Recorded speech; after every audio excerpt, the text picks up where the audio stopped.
Punjabi national TV ਦੇਖ ਰਹੇ ਦਰਸ਼ਕਾਂ ਨੂੰ ਪਿਆਰ ਭਰੀ ਸਤਿ ਸ੍ਰੀ ਅਕਾਲ। ਅੱਜ ਦੇ ਵਿਚਾਰ ਚਰਚਾ ਪ੍ਰੋਗਰਾਮ ਜਿਹੜੇ ਮੁੱਦੇ ਵਿਚਾਰਨੇ ਨੇ ਉਹਨਾਂ 'ਚ ਸੰਸਦ ਵਿੱਚ ਹਰਸਿਮਰਤ ਬਾਦਲ ਕਿਉਂ ਗਰਜੀ, ਪੰਜਾਬ ਵਿਧਾਨ ਸਭਾ 'ਚ EVM ਦਾ ਰੌਲਾ ਕਿੰਨੇ ਪਾਇਆ, ਈਡੀ ਵਿਭਾਗ ਨੂੰ ਖਹਿਰਾ ਦੇ ਘਰੋਂ ਛਾਪੇਮਾਰੀ 'ਚ ਕੀ ਕੁਝ ਲੱਭਿਆ ਤੇ ਇਸ ਤੋਂ ਇਲਾਵਾ ਸਰਕਾਰੀ ਅਧਿਆਪਕ ਹੁਣ ਸਬਜ਼ੀਆਂ ਉਗਾਉਣਗੇ।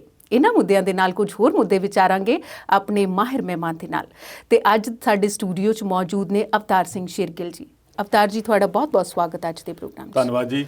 ਤੇ ਅਵਤਾਰ ਜੀ, ਪਹਿਲੇ ਮੁੱਦੇ ਵੱਲ ਆਨੇ ਸੰਸਦ ਵਿੱਚ ਕੱਲ ਹਰਸਿਮਰਤ ਕੌਰ ਬਾਦਲ ਫੇਰ ਗਰਜੀ। ਕਿਹੜੇ ਮੁੱਦੇ ਨੂੰ ਲੈ ਕੇ ਉਹ ਥੋੜੇ ਗੁੱਸੇ 'ਚ ਆਏ ਜਾਂ ਉਹਨਾਂ ਨੇ ਆਪਣੇ ਦਿਲ ਦੀ ਕਿਹੜੀ ਗੱਲ ਖੋਲੀ ਉੱਥੇ?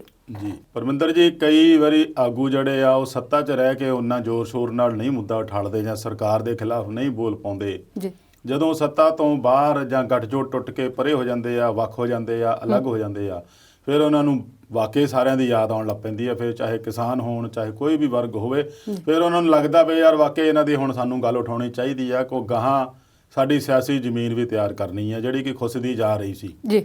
ਤੇ ਕਿਸਾਨ ਅੰਦੋਲਨ ਇੱਕ ਇਹਨਾਂ ਨੂੰ ਐਸਾ ਮੁੱਦਾ ਮਿਲਿਆ ਆ ਜਿਹਦੇ ਉੱਤੇ ਸਾਰੀਆਂ ਸਿਆਸੀ ਪਾਰਟੀਆਂ ਆਪਣੀ ਆਪਣੀ ਜ਼ਮੀਨ ਤਲਾਸ਼ ਰਹੀਆਂ ਜੀ। ਤੇ ਉਹਨੂੰ ਲੈ ਕੇ ਜਦੋਂ ਹੁਣ ਨਵਾਂ ਫਰਮਾਨ ਇੱਕ FCI ਦਾ ਆਇਆ ਹੋਇਆ, ਜਿਹਦੇ ਬਾਰੇ ਚਰਚਾ ਵੀ ਕਾਫੀ ਹੋਈ ਆ, ਉਹਨੇ ਕਰ ਦਿੱਤਾ ਵੀ ਜਿਹੜੇ ਤਾਂ ਕਿਸਾਨ ਆ ਉਹਨਾਂ ਨੂੰ ਫਸਲਾਂ ਦੀ ਸਿੱਧੀ ਅਦਾਇਗੀ ਉਹਨਾਂ ਦੇ ਖਾਤਿਆਂ ਵਿੱਚ ਜਾਵੇਗੀ ਜੀ। ਚੰਗਾ ਭਲਾ ਚੱਲਦਾ ਸਿਸਟਮ ਸਰਕਾਰ ਨੂੰ ਪਤਾ ਨਹੀਂ ਕਿਉਂ ਮਾੜਾ ਲੱਗਣ ਲੱਗ ਪੈਂਦਾ ਬਈ ਉਹ ਕੋਈ ਨਾ ਕੋਈ ਨਵਾਂ ਅੜਿੱਕਾ, ਕੋਈ ਨਾ ਕੋਈ ਨਵਾਂ ਪੰਗਾ ਖੜਾ ਕਰ ਦਿੰਦੇ ਆ। ਖੇਤੀ ਕਾਨੂੰਨਾਂ ਦਾ ਵੀ ਇਹਦੇ ਨਾਲ ਹੀ ਜੋੜ ਕੇ ਦੇਖਿਆ ਜਾਵੇ ਤਾਂ ਚੰਗੀ ਗੱਲ ਹੋਊਗੀ, ਕਿਉਂਕਿ ਖੇਤੀ ਕਾਨੂੰਨ ਵੀ ਪਹਿਲਾਂ ਜਿਹੜੇ ਚੱਲਦੇ ਸੀਗੇ ਬੜੇ ਵਧੀਆ ਚੱਲਦੇ ਸੀਗੇ, ਉਹਦੇ ਵਿੱਚ ਲਿਆ ਕੇ ਅੜਿੱਕਾ ਖੇਤੀ ਕਾਨੂੰਨਾਂ ਦਾ ਬਾਤਾ।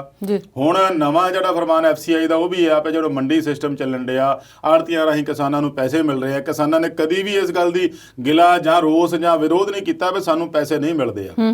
ਫਸਲਾਂ ਦੇ ਪੈਸੇ ਟਾਈਮ ਸਿਰ ਮਿਲ ਜਾਂਦੇ ਸੀਗੇ, ਸਗੋਂ ਗਾਹੇ ਬਗਾਹੇ ਜਦੋਂ ਲੋੜ ਪੈਂਦੀ ਸੀਗੀ ਉਹ ਵੀ ਲੈ ਜਾਂਦੇ ਸੀਗੇ, ਤੇ ਉਹਨਾਂ ਦੀ ਜਿਹੜੀ ਆ ਜ਼ਰੂਰਤ ਆ ਉਹ ਜਿਹੜੀ ਉਹ ਪੂਰੀ ਹੁੰਦੀ ਰਹਿੰਦੀ ਸੀਗੀ। ਹੁਣ ਜਦੋਂ ਇਹਨਾਂ ਨੇ ਇਹੋ ਜਿਹਾ ਕੰਮ ਕਰ ਦਿੱਤਾ ਤੇ ਕੁਦਰਤੀ ਆਪੇ ਕਿਸਾਨ ਜਿਹੜੇ ਆ ਉਹ ਜਿਹੜੇ ਆਪ ਠੇਕੇ ਤੇ ਕਰਦੇ ਆ ਉਹਨਾਂ ਲਈ ਤਾਂ ਹੈ ਹੀ ਮੁਸ਼ਕਲ, ਬਾਕੀਆਂ ਲਈ ਵੀ ਪ੍ਰੋਬਲਮ ਆ ਵੀ ਇਹ ਜਿਹੜੇ ਖਾਤੇ ਸਿੱਧੇ ਆਉਣ ਲੱਗ ਪਏ ਆ ਤੇ ਸਾਡਾ ਤਾਂ ਜਿਹੜਾ 9 ਮਾਸ ਦਾ ਆੜ੍ਹਤੀਆਂ ਦਾ ਰਿਸ਼ਤਾ ਟੁੱਟ ਜਾਊਗਾ।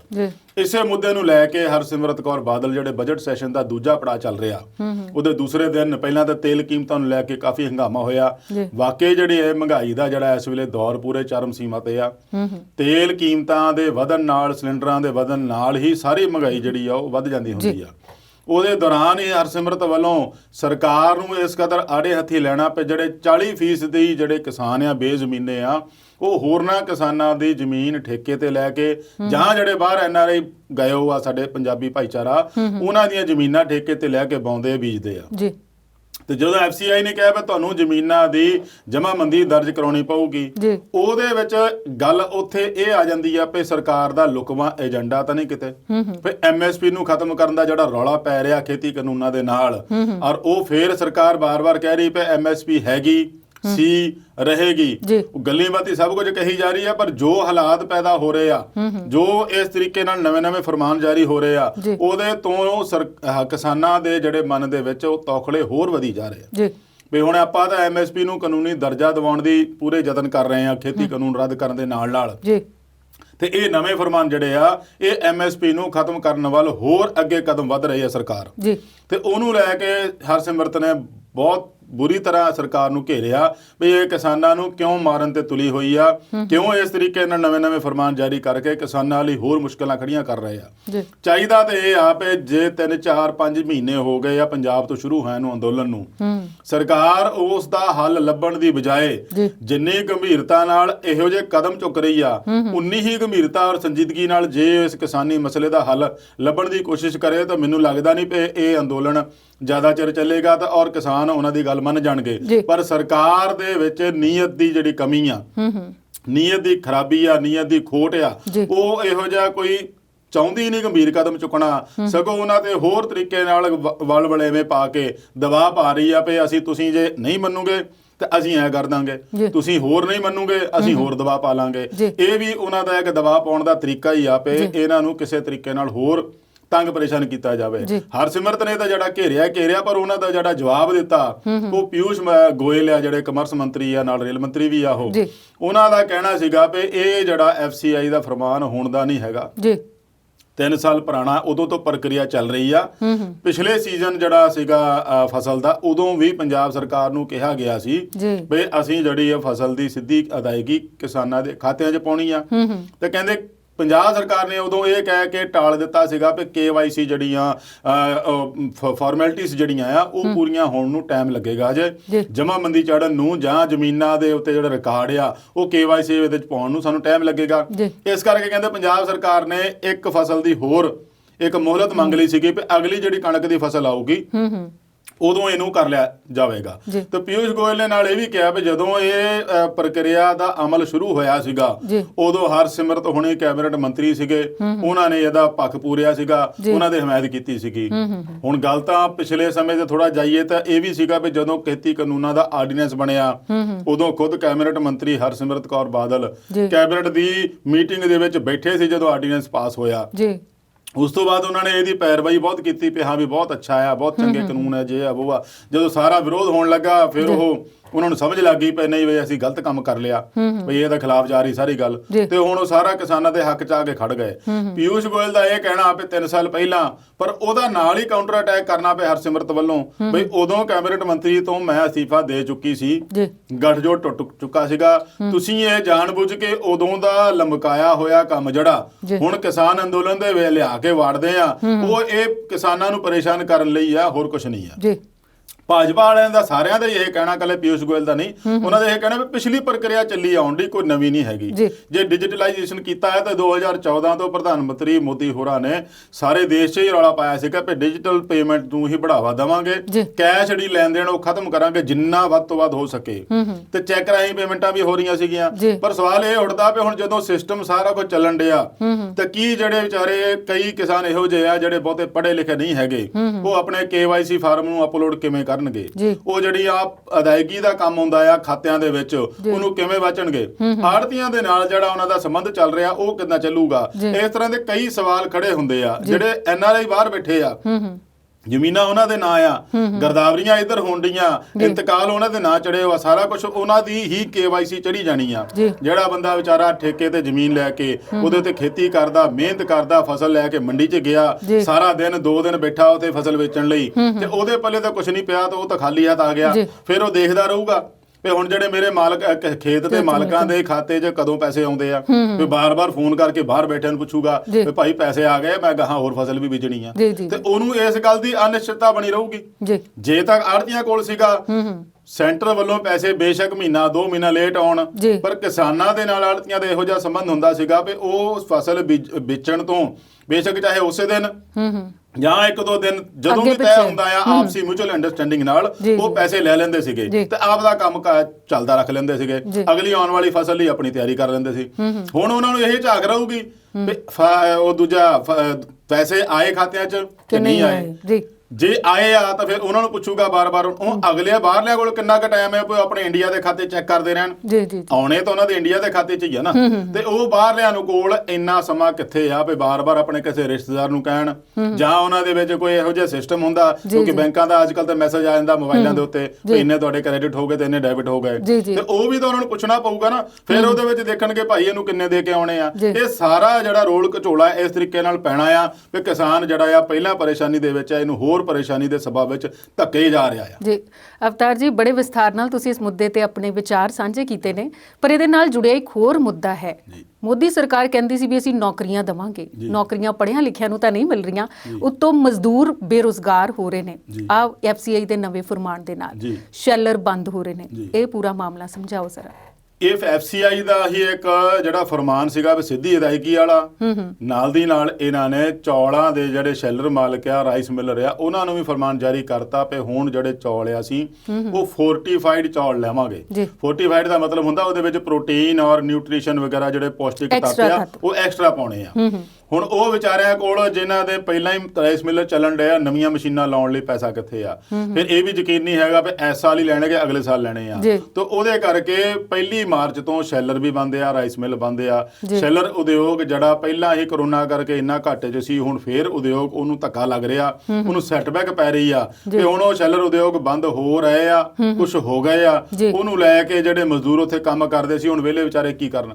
ਉਹਨਾਂ ਨੇ ਵੀ ਆਪਣੇ ਇਧਰੋਂ ਕੰਮਕਾਰ ਸਮੇਟ ਕੇ ਤੇ ਆਪਣੇ ਵਾਪਸੀ ਆਪਣੇ ਸਟੇਟਾਂ ਨੂੰ ਜਾਣ ਦਾ ਰਾਹ ਤੁਰ ਪਏ ਉਧਰ ਨੂੰ। ਤੇ ਅਸੀਂ ਇੱਥੇ ਕੀ ਕਰਨਾ? ਵਿਹਲੇ ਰਹਿ ਕੇ ਕਰ ਵੀ ਕੀ ਸਕਦੇ ਜਦ ਰੋਟੀ ਪਾਣੀ ਦਿਹਾੜੀ ਨਹੀਂ ਲੱਗਣੀ ਉਹਨਾਂ ਦੀ, ਤੇ ਉਹਨਾਂ ਨੇ ਕਮਾਈ ਕਿੱਥੋਂ ਕਰਨੀ ਆ? ਸੋ ਇਹ ਕਰੋਨਾ ਦੇ ਵਿੱਚ ਜੋ ਬੁਰੀ ਮਾਰ ਮਜ਼ਦੂਰਾਂ ਨੂੰ ਮਿਲੀ ਸੀ, ਉਹ ਬਾਦਸਤੂਰ ਜਾਰੀ ਹੈ ਸਰਕਾਰ ਵੱਲੋਂ। ਉਹਨਾਂ ਦੇ ਭਲਾਈ ਲਈ ਕੰਮ ਦੀ ਬਜਾਏ ਇਹੋ ਜਿਹੇ ਨਵੇਂ ਤਰੀਕੇ ਅਪਣਾ ਕੇ ਮਜ਼ਦੂਰਾਂ ਨੂੰ ਹੋਰ ਵਿਹਲੇ ਕਰ ਰਹੇ ਆ। ਇਹ ਮਜ਼ਦੂਰ ਜਮਾਤ ਦੇ ਉੱਤੇ ਬਹੁਤ ਵੱਡਾ ਝਟਕਾ। ਗਰੀਬੀ ਦੇ ਵਿੱਚ ਉਹ ਰਹਿ ਰਹੇ ਬੰਦੇ ਜਿਹੜੇ ਆ, ਉਹਨਾਂ ਤੇ ਮਹਿੰਗਾਈ ਦੇ ਨਾਲ ਨੌਕਰੀਆਂ ਵੀ ਜਾ ਰਹੀਆਂ ਤੇ ਕੰਮਕਾਰ ਵੀ ਜਾ ਰਿਹਾ ਜੀ। ਤੇ ਅਵਤਾਰ ਜੀ, ਅਗਲੇ ਮੁੱਦੇ ਨੂੰ ਵਿਚਾਰਦੇ ਹਾਂ, ਪਰ ਇਸ ਵੇਲੇ ਲੈਣੇ ਆ ਇੱਕ ਬ੍ਰੇਕ।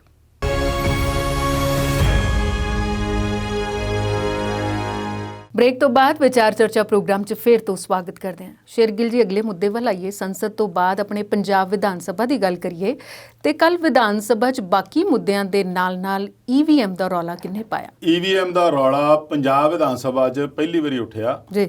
ਪਹਿਲਾਂ ਇਸੇ ਗੱਲ ਨੂੰ ਲੈ ਕੇ ਦਿੱਲੀ ਵਿਧਾਨ ਸਭਾ ਦੇ ਵਿੱਚ ਆਮ ਆਦਮੀ ਪਾਰਟੀ ਦੀ ਸਰਕਾਰ, ਕੇਜਰੀਵਾਲ ਹੋਰਾਂ ਨੇ ਲੰਬਾ ਸਮਾਂ ਇਹਦੀ ਚਰਚਾ ਵੀ ਹੁੰਦੀ ਰਹੀ ਔਰ ਇਹਦਾ ਇਸ ਕਰਕੇ ਰੌਲਾ ਪੈਂਦਾ ਰਿਹਾ ਕਿ ਜੇ ਕਿਤੇ ਭਾਜਪਾ ਜਿੱਤਦੀ ਆ ਤੇ ਉਹ EVM ਦੇ ਸਿਰ ਤੇ ਜਿੱਤਦੀ ਆ।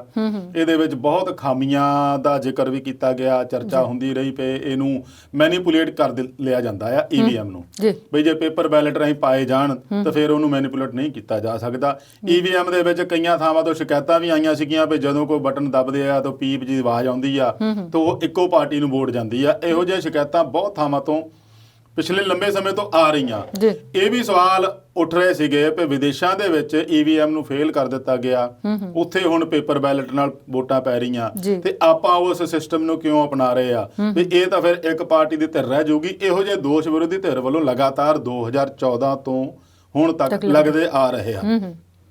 ਜਦੋਂ ਕਦੇ ਕਿਸੇ ਸਟੇਟ 'ਚ ਚੋਣ ਹੁੰਦੀ ਆ, ਚਾਹੇ ਸਥਾਨਕ ਪੱਧਰ ਤੇ ਆ, ਚਾਹੇ ਵਿਧਾਨ ਸਭਾ ਦੀ ਆ, ਚਾਹੇ ਲੋਕ ਸਭਾ ਦੀ ਆ, ਬਾਈਪੋਲ ਵੀ ਹੋਵੇ, ਉਹਦੇ ਤੋਂ ਬਾਅਦ ਹਮੇਸ਼ਾ ਹੀ EVM ਦਾ ਮੁੱਦਾ ਉੱਠਦਾ ਆ। ਪਹਿਲਾਂ ਕੋਈ ਨਹੀਂ ਉਠਾਉਂਦਾ। ਪਹਿਲਾਂ ਵੋਟਾਂ ਵਗੈਰਾ ਪੈਣ ਤੋਂ ਨਾਲ ਸਾਰਾ ਕੁਝ ਸਿਸਟਮ ਜਿਹੜਾ ਚੱਲਦਾ, ਪ੍ਰਕਿਰਿਆ ਪੂਰੀ ਹੋ ਜਾਂਦੀ, ਅਮਲ ਪੂਰਾ ਹੋ ਜਾਂਦਾ। ਜਦੋਂ ਰਿਜ਼ਲਟ ਆਉਂਦਾ ਆ ਫਿਰ ਇਹਨੂੰ ਮੁੱਦਾ ਇਹੋ ਜਿਹਾ ਉਛਾਲਿਆ ਜਾਂਦਾ ਪਏ ਦੇਖ ਲਓ ਵੀ EVM 'ਚ ਕੰਮ ਸੀਗਾ, ਇਸ ਕਰਕੇ ਫਲਾਨੀ ਪਾਰਟੀ ਧੋਖਾ ਕਰ ਗਈ, ਫਲਾਨੀ ਪਾਰਟੀ ਨੇ ਆਪਣੇ ਹੱਕ 'ਚ ਵੋਟਾਂ ਪਵਾ ਲਈਆਂ। ਇੱਕ ਥਾਂ ਤੇ ਤਾਂ ਇੱਥੋਂ ਤੱਕ ਵੀ ਸਵਾਲ ਉੱਠਿਆ ਸੀਗਾ ਵੀ ਉਹ ਕਹਿੰਦੇ ਵੀ ਅਸੀਂ ਤਾਂ ਵੋਟ ਫਲਾਨੀ ਪਾਰਟੀ ਨੂੰ ਪਾਈ ਸੀਗੀ, ਇਹ ਵੋਟ ਉਧਰ ਕਿੱਧਰ ਚਲ ਗਈ? ਫਿਰ ਇਹ ਤੋਂ ਵੱਧ ਕੇ ਹੋਰ ਵੀ ਇੱਕ ਗੱਲ ਆਈ ਸੀਗੀ ਵੀ ਸਾਡੇ ਪਰਿਵਾਰ ਦੇ ਮੈਂਬਰ ਸਾਰੇ 2 ਵੋਟਾਂ 9 ਕਿੱਦਾਂ ਪੈ ਗਈਆਂ? ਤੇ ਜੇ 9 ਮੈਂਬਰ ਆ ਤੇ ਵੋਟਾਂ 2 ਕਿੱਦਾਂ ਰਹਿ ਗਈਆਂ? ਮਤਲਬ ਇਹੋ ਜਿਹੇ ਕਈ ਸਵਾਲ ਜਿਹੜੇ ਆ ਉਹ ਇੱਥੇ ਹੀ ਨਹੀਂ ਸਾਰੇ ਦੇਸ਼ 'ਚ ਉੱਠਦੇ ਰਹੇ ਆ। ਇੱਥੋਂ ਤੱਕ ਕਿ ਪਹਿਲੀ ਟਰਮ ਦੇ ਵਿੱਚ ਜੇ ਆਪਾਂ ਦਿੱਲੀ ਵਿਧਾਨ ਸਭਾ ਦੀ ਗੱਲ ਕਰੀਏ ਤਾਂ ਕੇਜਰੀਵਾਲ ਹੋਣਾ ਦੇ ਇੱਕ ਮੰਤਰੀ ਨੇ ਦਿੱਲੀ ਦੇ ਵਿੱਚ ਟੈਕਨੀਕਲੀ ਤੌਰ ਤੇ ਇਹਨੂੰ ਹੈਕ ਕਰਨ ਦੀ ਪੂਰੀ ਇੱਕ ਡੈਮੋ ਦਿੱਤੀ ਸੀ ਵਿਧਾਨ ਸਭਾ ਦੇ ਵਿੱਚ। EVM ਨੂੰ ਹੈਕ ਕਰਨ ਬਾਰੇ ਉਹਨਾਂ ਦੇ ਮੰਤਰੀ ਵੱਲੋਂ ਇੱਕ ਡੈਮੋ ਦਿੱਤੀ ਗਈ ਸੀ ਵੀ ਇਹਨੂੰ ਹੈਕ ਕਿੱਦਾਂ ਕੀਤਾ ਜਾਂਦਾ ਆ। ਪਰ ਜਦੋਂ ਅਗਲੀ ਵਾਰ ਉਹ ਸਰਕਾਰ ਜਿੱਤ ਗਈ ਤਾਂ ਕੇਜਰੀਵਾਲ ਹੁਣੀ ਵੀ ਚੁੱਪ ਕਰ ਗਏ ਵੀ ਜੇ ਹੈਕ ਕੀਤਾ ਹੁੰਦਾ ਤਾਂ ਫਿਰ ਕੇਜਰੀਵਾਲ ਸਰਕਾਰ ਕਿਉਂ ਦੁਬਾਰਾ ਬਣ ਗਈ?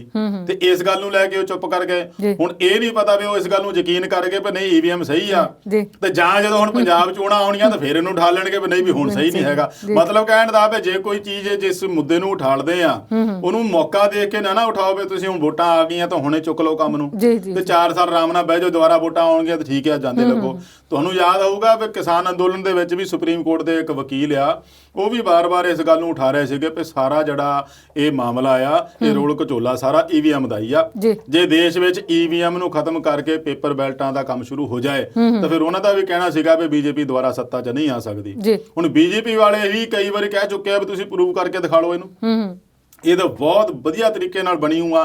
ਚੋਣ ਕਮਿਸ਼ਨ ਵੀ ਇਹਦੀ ਤਸਦੀਕ ਕਰ ਚੁੱਕਾ ਕਈ ਵਾਰ ਕਿ ਨਹੀਂ ਇਹਨੂੰ ਹੈਕ ਨਹੀਂ ਕੀਤਾ ਜਾ ਸਕਦਾ, ਇਹ ਬਹੁਤ ਵਧੀਆ ਪ੍ਰਣਾਲੀ ਆ। ਤੇ ਜਦੋਂ ਤਾਂ ਇਹ ਪ੍ਰਣਾਲੀ ਅਪਣਾਈ ਨਹੀਂ ਗਈ ਸੀ, ਪੇਪਰ ਬੈਲਟ ਚੱਲਦਾ ਸੀਗਾ, ਉਦੋਂ ਇਸ ਗੱਲ ਨੂੰ ਵੀ ਬਹੁਤ ਜ਼ੋਰਦਾਰ ਮੰਗ ਉੱਠੀ ਰਹੀ ਸੀ ਵੀ ਦੇਖੋ EVM ਹੋਣੀ ਚਾਹੀਦੀ ਆ, ਮਸ਼ੀਨਾਂ ਨਾਲ ਵੋਟਾਂ ਪਾਉਣਾ ਚਾਹੀਦਾ। ਆਪਾਂ ਪੁਰਾਣੇ ਜ਼ਮਾਨੇ 'ਚ ਕਿੰਨਾ ਚਿਰ ਚੱਲਾਂਗੇ?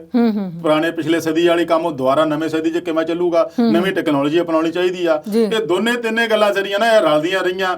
ਹੁਣ ਤੱਕ ਇਹਦਾ ਰੌਲਾ ਪੈਂਦਾ ਰਿਹਾ ਪਰ ਹੋਇਆ ਕੁਛ ਨਹੀਂ। ਚੋਣ ਕਮਿਸ਼ਨ ਹਜੇ ਤੱਕ ਵੀ ਇਹਨੂੰ ਪੂਰੀ ਤਰ੍ਹਾਂ ਤਸਦੀਕ ਕਰ ਰਿਹਾ ਕਿ ਨਹੀਂ ਇਹ ਸਿਸਟਮ ਬਾਕੀ ਸਾਰੀ ਦੁਨੀਆ ਦੇ ਨਾਲੋਂ ਵਧੀਆ ਆ। ਬੇਸ਼ੱਕ ਬਾਕੀ ਦੇਸ਼ ਜਿਹੜੇ ਆ ਇਹਨੂੰ ਛੱਡ ਗਏ ਆ। ਇਹਨੂੰ ਲੈ ਕੇ ਹੀ ਪੰਜਾਬ ਵਿਧਾਨ ਸਭਾ ਦੇ ਵਿੱਚ ਨਵਜੋਤ ਸਿੰਘ ਸਿੱਧੂ ਹੋਰਾਂ ਨੇ ਜਿਹੜਾ ਪਹਿਲੀ ਵਾਰ ਇਹ ਮੁੱਦਾ ਉਠਾਇਆ ਔਰ ਉਹਨਾਂ ਨੇ ਕਿਹਾ ਕਿ ਜੇ ਪੇਪਰ ਬੈਲਟ ਨਾਲ ਦੇਸ਼ ਵਿੱਚ ਵੋਟਾਂ ਪੈਣ ਤੇ ਬੀਜੇਪੀ ਨੂੰ ਇੱਕ ਵੀ ਸੀਟ ਨਹੀਂ ਮਿਲੇਗੀ। ਗੱਲ ਉੱਥੇ ਆ ਜਾਂਦੀ ਆ ਕਿ ਸਾਰੀਆਂ ਪਾਰਟੀਆਂ ਇਹ ਰੌਲਾ ਪਾਉਂਦੀਆਂ।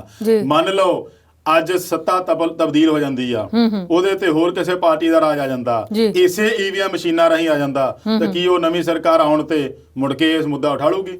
ਉਹਨਾਂ ਤੇ ਕਹਿਣਾ ਮੈਂ ਜਿੱਤ ਗਈ, ਇਸੇ ਈਵੀਐਮ ਤੇ ਜਿੱਤੀ ਆ, ਮੈਨੂੰ ਕੋਈ ਇਹ ਚ ਨੁਕਸ ਲੱਭਾ ਨਹੀਂ ਤੇ ਮੈਂ ਇਹਦੇ ਬਾਰੇ ਕਿਉਂ ਕਰਾਂ। ਫਿਰ ਬੀਜੇਪੀ ਵਾਲੇ ਜਦੋਂ ਸੱਤਾ ਤੋਂ ਬਾਹਰ ਹੋਣਗੇ ਫਿਰ ਉਹ ਕਹਿਣਗੇ ਸਾਨੂੰ ਈਵੀਐਮ ਨੇ ਹਰਾਤਾ।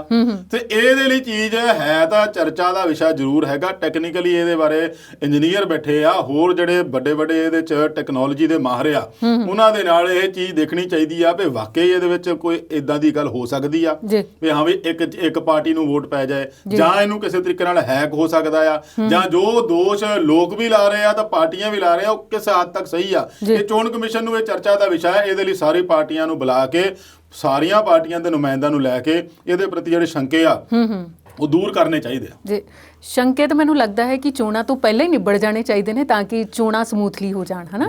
ਫਿਰ ਇਲਜ਼ਾਮ ਤਰਾਸ਼ੀ ਦਾ ਮੌਕਾ ਕਿਸੇ ਨੂੰ ਨਾ ਮਿਲੇ। ਤੇ ਅਵਤਾਰ ਜੀ, ਅਗਲੇ ਮੁੱਦੇ ਵੱਲ ਆਉਂਦੇ ਆ। ਈਡੀ ਵਿਭਾਗ ਬੜਾ ਸਰਗਰਮ ਹੈ ਤੇ ਸੁਖਪਾਲ ਖਹਿਰਾ ਦੇ ਘਰ ਈਡੀ ਵਿਭਾਗ ਨੇ ਲੰਬੀ ਛਾਪੇਮਾਰੀ ਕੀਤੀ। ਇਸ ਛਾਪੇਮਾਰੀ ਚੋਂ ਕੁਝ ਲੱਭਿਆ ਵੀ ਹੈ ਉਹਨਾਂ ਨੂੰ ਕਿ ਨਹੀਂ? ਦੇਖੋ, ਈਡੀ ਸਰਗਰਮ ਕਰਨਾ ਸਰਕਾਰ ਦੇ ਹੱਥ ਹੁੰਦਾ ਆ, ਕਦੋਂ ਸਰਗਰਮ ਕਰ ਦੇਣਾ ਤੇ ਕਦੋਂ ਉਹਨਾਂ ਨੂੰ ਸ਼ਾਂਤ ਬਿਠਾ ਦੇਣਾ। ਤੇ ਜਦੋਂ ਉਹਨਾਂ ਨੂੰ ਕੋਈ ਇਹੋ ਜਿਹਾ ਮੁੱਦਾ ਲੱਭਦਾ ਵੀ ਆ ਤਾਂ ਕਈ ਵਾਰੀ ਮੌਕਾ ਤਲਾਸ਼ਿਆ ਜਾਂਦਾ ਵੀ ਹੁਣ ਨਹੀਂ, ਰੁਕ ਜਾਓ, ਅਜੇ ਥੋੜਾ ਸਮਾਂ ਆ ਲੈਣ ਤੋਂ ਫੇਰ ਆਪਾਂ ਇਹਦੇ ਬਾਰੇ ਵਿਚਾਰਾਂਗੇ ਵੀ ਕੀ ਕਰਨਾ। ਹੁਣ ਗੱਲ ਚੱਲਦੀ ਪਈ ਸੀ ਕਿਸਾਨ ਅੰਦੋਲਨ ਦੀ, ਤਾਂ ਜਦੋਂ ਕਿਸਾਨ ਅੰਦੋਲਨ ਦੇ ਦੌਰਾਨ ਇਹੋ ਜਿਹੇ ਛਾਪੇ ਪੈਂਦੇ ਆ ਤਾਂ ਸੁਭਾਵਿਕ ਹੈ ਕਿ ਲੋਕਾਂ ਦੇ ਮਨਾਂ 'ਚ ਗੱਲ ਜਾਊਗੀ ਵੀ ਇਸ ਬੰਦੇ ਨੇ, ਸੁਖਪਾਲ ਖਹਿਰੇ ਨੇ ਕਿਸਾਨ ਅੰਦੋਲਨ ਦੀ ਹਮਾਇਤ ਕੀਤੀ ਸੀ, ਨੌਦੀਪ ਕੌਰ ਦੀ ਹਮਾਇਤ ਕੀਤੀ ਸੀ, ਜਿਹੜਾ ਮੁੰਡਾ ਉੱਥੇ ITO ਦੇ ਕੋਲ ਜਿਹੜਾ ਟਰੈਕਟਰ ਪਰੇਡ ਦੌਰਾਨ ਡੈਥ ਹੋ ਗਈ ਸੀਗੀ, ਉਹਦੀ ਇਹਨਾਂ ਮੁੱਦਾ ਉਠਾ ਲਿਆ ਸੀਗਾ ਕਿ ਨਹੀਂ ਇਹ ਤਾਂ ਪੁਲਿਸ ਗੋਲੀ ਨਾਲ ਮਰਿਆ, ਉਹਦਾ ਹਾਈ ਕੋਰਟ 'ਚ ਕੇਸ ਵੀ ਚੱਲ ਰਿਹਾ, ਬਹੁਤ ਜ਼ੋਰ ਸ਼ੋਰ ਨਾਲ ਉਠਾਇਆ ਸੀਗਾ। ਫਿਰ ਜਿਹੜਾ ਕਿਸਾਨਾਂ ਨੂੰ ਜੋ ਵੀ ਇਹ ਪ੍ਰਚਾਰਿਆ ਜਾਂਦਾ ਸੀਗਾ ਉਹਦੇ ਖਿਲਾਫ ਵੀ ਬਹੁਤ ਵਧੀਆ ਤਰੀਕੇ ਨਾਲ ਇਹਨੂੰ ਬਹੁਤ ਮਕਬੂਲੀਅਤ ਨਾਲ ਸੁਖਪਾਲ ਖਹਿਰਾ ਹੁਣੀ ਉਠਾਉਂਦੇ ਰਹੇ ਆ। ਮਤਲਬ ਉਹਨੂੰ ਹੁਣ ਸਾਰੇ ਇਸੇ ਦਿਸ਼ਾ ਵੱਲ ਦੇਖ ਰਹੇ ਆ ਕਿ ਕਿਸਾਨਾਂ ਦੇ ਹੱਕ 'ਚ ਬੋਲਣ ਵਾਲਿਆਂ ਤੇ ਇਹੋ ਜਿਹੇ ਛਾਪੇ ਮਰਾਏ ਜਾਂਦੇ ਆ। ਹੁਣ ਉੱਥੇ ਲੱਭਾ ਕੀ ਆ ਇਹ ਤਾਂ ਈਡੀ ਵਾਲੇ ਹੀ ਦੱਸਣਗੇ। ਪਰ ਸੁਖਪਾਲ ਖਹਿਰੇ ਹੋਣਾ ਨੇ ਉਸ ਤੋਂ ਬਾਅਦ ਮੀਡੀਆ ਨਾਲ ਬੇਵਕ ਗੱਲ ਕੀਤੀ ਆ ਕਿ ਮੇਰੇ ਤੋਂ ਜਿਹੜੇ ਤੁਸੀਂ ਮਾਮਲੇ ਨੂੰ ਲੈ ਕੇ ਛਾਪੇ ਮਾਰੇ ਗਏ ਆ, ਨਾ ਤੇ ਮੇਰੇ ਤੋਂ ਡਰੱਗਸ ਮਾਮਲੇ ਬਾਰੇ ਕੋਈ ਪੁੱਛਗਿੱਛ ਹੋਈ, ਨਾ ਮੇਰੇ ਤੋਂ ਮਨੀ ਲਾਂਡਰਿੰਗ ਬਾਰੇ ਕੋਈ ਪੁੱਛਗਿੱਛ ਹੋਈ। ਤੇ ਕਹਿੰਦੇ ਚੈਨਲ ਵਾਲਿਆਂ ਨੇ ਤਾਂ ਸਵੇਰ ਦਾ ਰੌਲਾ ਪਾਤਾ, ਦੇਖੋ ਜੀ ਮਨੀ ਲਾਂਡਰਿੰਗ ਆ, ਜੇ ਆ ਕਿਸਾਨ ਡਰੱਗ ਦੇ ਵਿੱਚ ਮਾਮਲੇ ਦੇ ਵਿੱਚ ਆ। ਉਹ ਕਹਿੰਦੇ ਜੇ ਮਨੀ ਲਾਂਡਰਿੰਗ ਵਾਲਾ ਮਾਮਲਾ ਹੋਵੇ ਤਾਂ ਮੇਰੇ ਕੋਲ ਘਰ ਵਿੱਚ ਘੱਟੋ ਘੱਟ ਕੁਛ ਤਾਂ ਕੁਛ ਕੈਸ਼ ਮਿਲਦਾ, ਪਰ ਉਹਨਾਂ ਨੂੰ ਕੁਛ ਨਹੀਂ ਲੱਭਾ। ਲੈ ਕੇ ਕੀ ਗਏ ਉਹ ਕਹਿੰਦੇ ਉਹਨਾਂ ਦੇ ਦੱਸਣ ਮੁਤਾਬਕ ਕਿ ਰਿਕਵਰੀ ਵੇਲੇ ਜਦੋਂ ਸਾਰਾ ਪੰਚਨਾਮਾ ਜਿਹਾ ਬਣਾ ਕੇ ਨਾ ਤੇ ਸਾਈਨ ਕਰਵਾ ਕੇ ਲੈ ਜਾਂਦੇ ਆ, ਤੇ ਉਸ ਬਿਨਾਂ ਤੇ ਉਹਨਾਂ ਨੇ ਦੱਸਿਆ ਵੀ ਲੈ ਕੇ ਕੀ ਗਏ। ਕਹਿੰਦੇ ਲੈ ਕੇ ਗਏ ਜੀ ਮੇਰੇ ਬੱਚਿਆਂ ਦੇ ਵਿਆਹ ਦੀਆਂ ਡਾਇਰੀਆਂ, ਜਿਹਦੇ ਉੱਤੇ ਸਾਰਾ ਹਿਸਾਬ ਕਿਤਾਬ ਲਿਖਿਆ ਹੁੰਦਾ ਵੀ ਵਿਆਹ ਦੇ ਵਿੱਚ ਕਿਹਨੂੰ ਕੀ ਦਿੱਤਾ, ਕੀ ਸਮਾਨ ਲੈਂਦਾ, ਕਿਹਦੇ ਤੇ ਕਿੰਨਾ ਖਰਚਾ ਹੋਇਆ, ਕੈਟਰਿੰਗ ਕਿੰਨੀ ਦੀ, ਜੋ ਵੀ ਸੀਗਾ ਸਾਰਾ ਉਹ ਡਾਇਰੀਆਂ ਤੇ ਮੇਰਾ ਨੋਟ ਕੀਤਾ ਹੁੰਦਾ ਸੀ, ਉਹ ਲੈ ਕੇ ਗਏ। ਫਿਰ ਉਸ ਤੋਂ ਬਾਅਦ ਕੀ ਲੈ ਕੇ ਗਏ ਵੀ ਸਾਡੇ ਫੋਨ ਸਾਰੇ ਲੈ ਗਏ। ਉਹਦਾ ਦਾਵਾ ਆ ਸੁਖਪਾਲ ਖਹਿਰੇ ਦਾ ਵੀ ਮੈਂ ਅੱਜ ਤੱਕ ਇੱਕ ਪੈਸੇ ਦਾ ਕੋਈ ਮਾੜਾ ਗਲਤ ਕੰਮ ਨਹੀਂ ਕੀਤਾ ਤੇ ਮੈਨੂੰ ਡਰ ਕੋਈ ਨਹੀਂ ਹੈਗਾ। ਈਡੀ ਵਾਲਿਆਂ ਨੂੰ ਕਿਹਾ ਵੀ ਤੁਸੀਂ ਆਪਦੀ ਜੋ ਮਰਜ਼ੀ ਤਲਾਸ਼ੀ ਲੈ ਲਓ, ਜੋ ਜਾਂਚ ਕਰਨਾ ਕਰ ਲਓ। ਕੋਆਪਰੇਟ ਪੂਰੀ ਤਰ੍ਹਾਂ ਕੀਤਾ, ਉਹਨਾਂ ਨੇ ਵੀ ਮੈਨੂੰ ਕੋਆਪਰੇਟ ਕੀਤਾ। ਮੇਰੇ ਘਰ ਵਿੱਚ ਔਰਤਾਂ ਵੀ ਸੀਗੀਆਂ, ਕਿਸੇ ਨਾਲ ਕੋਈ ਇਹੋ ਜਿਹੀ ਗੱਲ ਨਹੀਂ ਹੋਈ। ਸਾਰੇ ਬਹੁਤ ਵਧੀਆ ਸਹਿਯੋਗ ਤਰੀਕੇ ਨਾਲ ਉਹਨਾਂ ਨੇ ਕਿਹਾ ਵੀ ਅਸੀਂ ਜਾਂਚ ਤਲਾਸ਼ੀ ਮੁਹਿੰਮ ਲਈ ਆਏ ਆ, ਸਾਰਾ ਕੁਝ ਜੋ ਅਸੀਂ ਲੈ ਕੇ ਜਾਣਾ ਆ, ਤੁਹਾਡਾ ਲੈਪਟਾਪ, ਮੋਬਾਈਲ, ਦਸਤਾਵੇਜ਼ ਜੋ ਵੀ ਹੈਗੇ ਆ, ਉਹ ਕਹਿੰਦਾ ਵੀ ਲੈ ਜਾਣੇ ਆ, ਜਾ ਕੇ ਅਸੀਂ ਜਾਂਚ ਅਧਿਕਾਰੀ ਨੂੰ ਦੇ ਦੇਣੇ ਆ। ਉਹਨਾਂ ਦੀ ਮਰਜ਼ੀ ਹੋਊਗੀ, ਤੁਹਾਨੂੰ ਜੇ ਲੱਭੂਗਾ ਕੋਈ ਨੋਟਿਸ ਭੇਜਣ ਦੀ, ਬੁਲਾਉਣ ਦੀ, ਤੇ ਬੁਲਾ ਲੈਣਗੇ, ਨਹੀਂ ਤਾਂ ਫਿਰ ਗਈ ਆਈ ਗੱਲ, ਹਨਾ। ਤੇ ਉਹਨਾਂ ਨੇ ਇੱਕ ਗੱਲ ਹੋਰ ਦੱਸੀ ਆ, ਕਹਿੰਦੇ ਹੁਣ ਜਿੱਦਾਂ ਮੈਂ ਲੋਕਾਂ ਦੀ ਆਵਾਜ਼ ਉਠਾਉਂਦਾ, ਉਹਨਾਂ ਪਹਿਲਾਂ ਆਪ ਪਾਰਟੀ 'ਚ ਸੀਗੇ, ਆਪ ਪਾਰਟੀ ਦੇ ਬਾਅਦ ਆਪਣੀ ਬਣਾਤੀ ਏਕਤਾ ਪਾਰਟੀ, ਤੇ ਉਦੋਂ ਕਹਿੰਦਾ ਵੀ ਮੇਰੇ ਕੋਲ ਕਈ ਤਰ੍ਹਾਂ ਦੇ ਘੁਟਾਲਿਆਂ ਦੇ ਦਸਤਾਵੇਜ਼ ਲੋਕ ਭੇਜਦੇ ਰਹਿੰਦੇ ਸੀਗੇ, ਕਈ ਤਰ੍ਹਾਂ ਦੀਆਂ ਹੇਰਾ ਫੇਰੀਆਂ ਦੇ, ਕਈਆਂ ਦੇ ਦੋਸ਼ ਦੇ, ਕਈਆਂ ਦੇ ਜ਼ਮੀਨ ਦੱਬਣ ਵਾਲੇ ਮਾਮਲੇ। ਮਤਲਬ ਕੀ ਆ ਵੀ ਮੇਰੇ ਤੱਕ ਪਹੁੰਚ ਇਸ ਕਰਕੇ ਕਰਦੇ ਸੀ ਵੀ ਇਹਨੂੰ ਉਠਾਊਗਾ ਬੰਦਾ ਇਹ ਤਾਂ ਸਾਨੂੰ ਕਿਤੇ ਨਾ ਕਿਤੇ ਇਨਸਾਫ ਮਿਲੂਗਾ। ਉਹ ਦਸਤਾਵੇਜ਼ ਕਹਿੰਦਾ ਮੇਰੇ ਕੋਲ ਪਲੰਦੇ ਪਏ ਸੀ ਤੇ ਉਹ ਵੀ ਚੁੱਕਣ ਲੱਗੇ। ਹੁਣ ਕਿਹਾ ਵੀ ਇਹਦੇ ਨਾਲ ਤੁਹਾਡਾ ਕੀ ਮਤਲਬ ਆ, ਇਹ ਤਾਂ ਲੋਕਾਂ ਦੇ ਮੇਰੇ ਕੋਲ ਆਏ ਹੋ ਆ। ਤੇ ਖੈਰ ਉਹ ਕਹਿੰਦੇ ਫਿਲਹਾਲ ਨਹੀਂ ਲਗਾਏ। ਪਰ ਇਹ ਤੋਂ ਬਾਅਦ ਹੋਰ ਦੱਸ ਦਵਾਂ ਵੀ ਇਸੇ ਦੀ ਨਾਲ ਇਹਨਾਂ ਦਾ ਜਿਹੜੇ ਦਾਮਾਦ ਆ ਉਹਨਾਂ ਦੇ ਦਿੱਲੀ ਰੈਸੀਡੈਂਸ ਆ, ਉਹ ਵੀ ਬਿਜ਼ਨਸਮੈਨ ਆ। ਉਹਨਾਂ ਦਾ ਵੀ ਇਹਨਾਂ ਨੇ ਦਾਅਵਾ ਕੀਤਾ ਵੀ ਉਹ ਪੂਰੀ ਤਰ੍ਹਾਂ ਨਾਲ 100% ਜਿਹੜਾ ਆ ਉਹ 1 ਨੰਬਰ 'ਚ ਕੰਮ ਕਰਦੇ ਆ, ਕਿਸੇ ਤਰੀਕੇ ਦਾ ਕੋਈ 2 ਨੰਬਰ ਵਾਲਾ ਗੱਲ ਨਹੀਂ ਹੈਗੀ। ਇਨਕਮ ਟੈਕਸ ਰਿਟਰਨ ਭਰਦੇ ਆ, ਸਾਰਾ ਕੁਝ ਦਰਜ ਕਰਦੇ ਆ, ਚੈੱਕ ਨਾਲ ਪੇਮੈਂਟ ਹੁੰਦੀ ਆ, ਆਲ ਜਿਹੜਾ ਸਾਰਾ ਕੰਮ ਆ ਉਹ ਰਿਕਾਰਡ ਦੇ ਵਿੱਚ ਆ, ਉਹਦੇ ਵਿੱਚ ਕੋਈ ਹੇਰਾਫੇਰੀ ਨਹੀਂ ਹੈਗੀ। ਫਿਰ ਉਹ ਡਰੱਗਸ ਦੇ ਮਾਮਲੇ 'ਚ ਵੀ ਕਿਹਾ, ਉਹਦੇ 'ਚ ਵੀ ਉਹਨਾਂ ਨੇ ਕਿਹਾ ਵੀ ਮੈਨੂੰ ਜਾਣ ਬੁੱਝ ਕੇ ਸਿਆਸੀ ਤੌਰ ਤੇ ਸ਼ਿਕਾਰ ਬਣਾਇਆ ਗਿਆ ਸੀ, ਨਿਸ਼ਾਨਾ ਬਣਾਇਆ ਗਿਆ ਸੀਗਾ, ਜਦ ਕਿ ਮੇਰਾ ਉਹਦੇ ਵਿੱਚ ਕੋਈ ਲੈਣ ਦੇਣ ਹੈ ਨਹੀਂ ਸੀਗਾ। ਹੁਣ ਇਹ ਛਾਪੇਮਾਰੀ ਹੋਈ ਕਿਉਂ? ਇਹ ਤਾਂ ਮੌਕਾ ਜਿਹੜਾ ਆ ਛਾਪੇਮਾਰੀ ਦਾ ਇਸ ਗੱਲ ਨੂੰ ਸੰਕੇਤ ਦਿੰਦਾ, ਇੱਕ ਤਾਂ ਚੋਣਾਂ ਆਉਣ ਵਾਲੀਆਂ, ਇੱਕ ਆਗੂ ਜਿਹੜੇ ਆ ਉਹ ਪਾਰਟੀ ਨਵੇਂ ਤਲਾਸ਼ ਰਹੇ ਆ, ਕੋਈ ਕਿੱਧਰ ਨੂੰ ਜਾ ਰਿਹਾ ਤੇ ਕੋਈ ਕਿੱਧਰ ਨੂੰ ਜਾ ਰਿਹਾ। ਇਹ ਉਸ ਸੰਦਰਭ ਦੇ ਵਿੱਚ ਵੀ ਦੇਖਿਆ ਜਾਵੇ ਤਾਂ ਥੋੜਾ ਜਿਹਾ ਸਿਆਸੀ ਪੱਖੋਂ ਵੀ ਇਹਦਾ ਮਤਲਬ ਨਿਕਲਦਾ ਆ, ਦੂਸਰੇ ਪਾਸੋਂ ਕਿਸਾਨਾਂ ਦਾ ਪੱਖ ਵੀ ਨਿਕਲਦਾ ਆ। ਪਰ ਜੇ ਉਹਨਾਂ ਨੂੰ ਈਡੀ ਨੂੰ ਕੋਈ ਇਹਦੇ ਖਿਲਾਫ ਕੋਈ ਸਬੂਤ ਪੱਕਾ ਮਿਲਦਾ ਆ, ਜਾਂ ਉਹਨਾਂ ਨੂੰ ਕੋਈ ਇਹੋ ਜਿਹੀ ਲੱਗੀ ਹੋਊਗੀ, 2015 ਦਾ ਮਾਮਲਾ ਆ, 6 ਸਾਲ ਹੋ ਗਏ, 6 ਸਾਲ ਬਾਅਦ ਉਹਨਾਂ ਨੂੰ ਇਹੋ ਜਿਹੀ ਕਾਰਵਾਈ ਕਰਨ ਦਾ ਕਿਉਂ ਸੁਝਿਆ, ਜਾਂ ਇਹ ਜੀ ਕਾਰਵਾਈ ਕਿਹਨੇ ਕਰਾਈ, ਇਹਦੇ ਵਿੱਚ ਕਿਹਦਾ ਹੱਥ ਆ, ਇਹ ਤਾਂ ਜੇ ਹੁਣ ਦੁਬਾਰਾ ਉਹਨਾਂ ਨੂੰ ਕੋਈ ਨੋਟਿਸ ਆਉਂਦਾ ਜਾਂ ਇਹਨਾਂ ਦੇ ਦਸਤਾਵੇਜ਼ਾਂ ਦੇ ਵਿੱਚ ਕੋਈ ਹੇਰ ਫੇਰ ਨਿਕਲਦਾ, ਫੇਰ ਹੀ ਗੱਲ ਸਾਹਮਣੇ ਆਵੇਗੀ। ਫਿਲਹਾਲ ਤਾਂ ਉਹਨਾਂ ਨੇ ਕਿਹਾ ਕਿ ਮੈਂ ਪੂਰੀ ਤਰ੍ਹਾਂ ਬੇਕਸੂਰ ਹਾਂ। ਤੇ ਅਵਤਾਰ ਜੀ, ਅਗਲੇ ਮੁੱਦੇ ਤੇ ਤੁਹਾਡੇ ਵਿਚਾਰ ਲਵਾਂਗੇ, ਪਰ ਇਸ ਵੇਲੇ ਲੈਣੇ ਆ ਬ੍ਰੇਕ।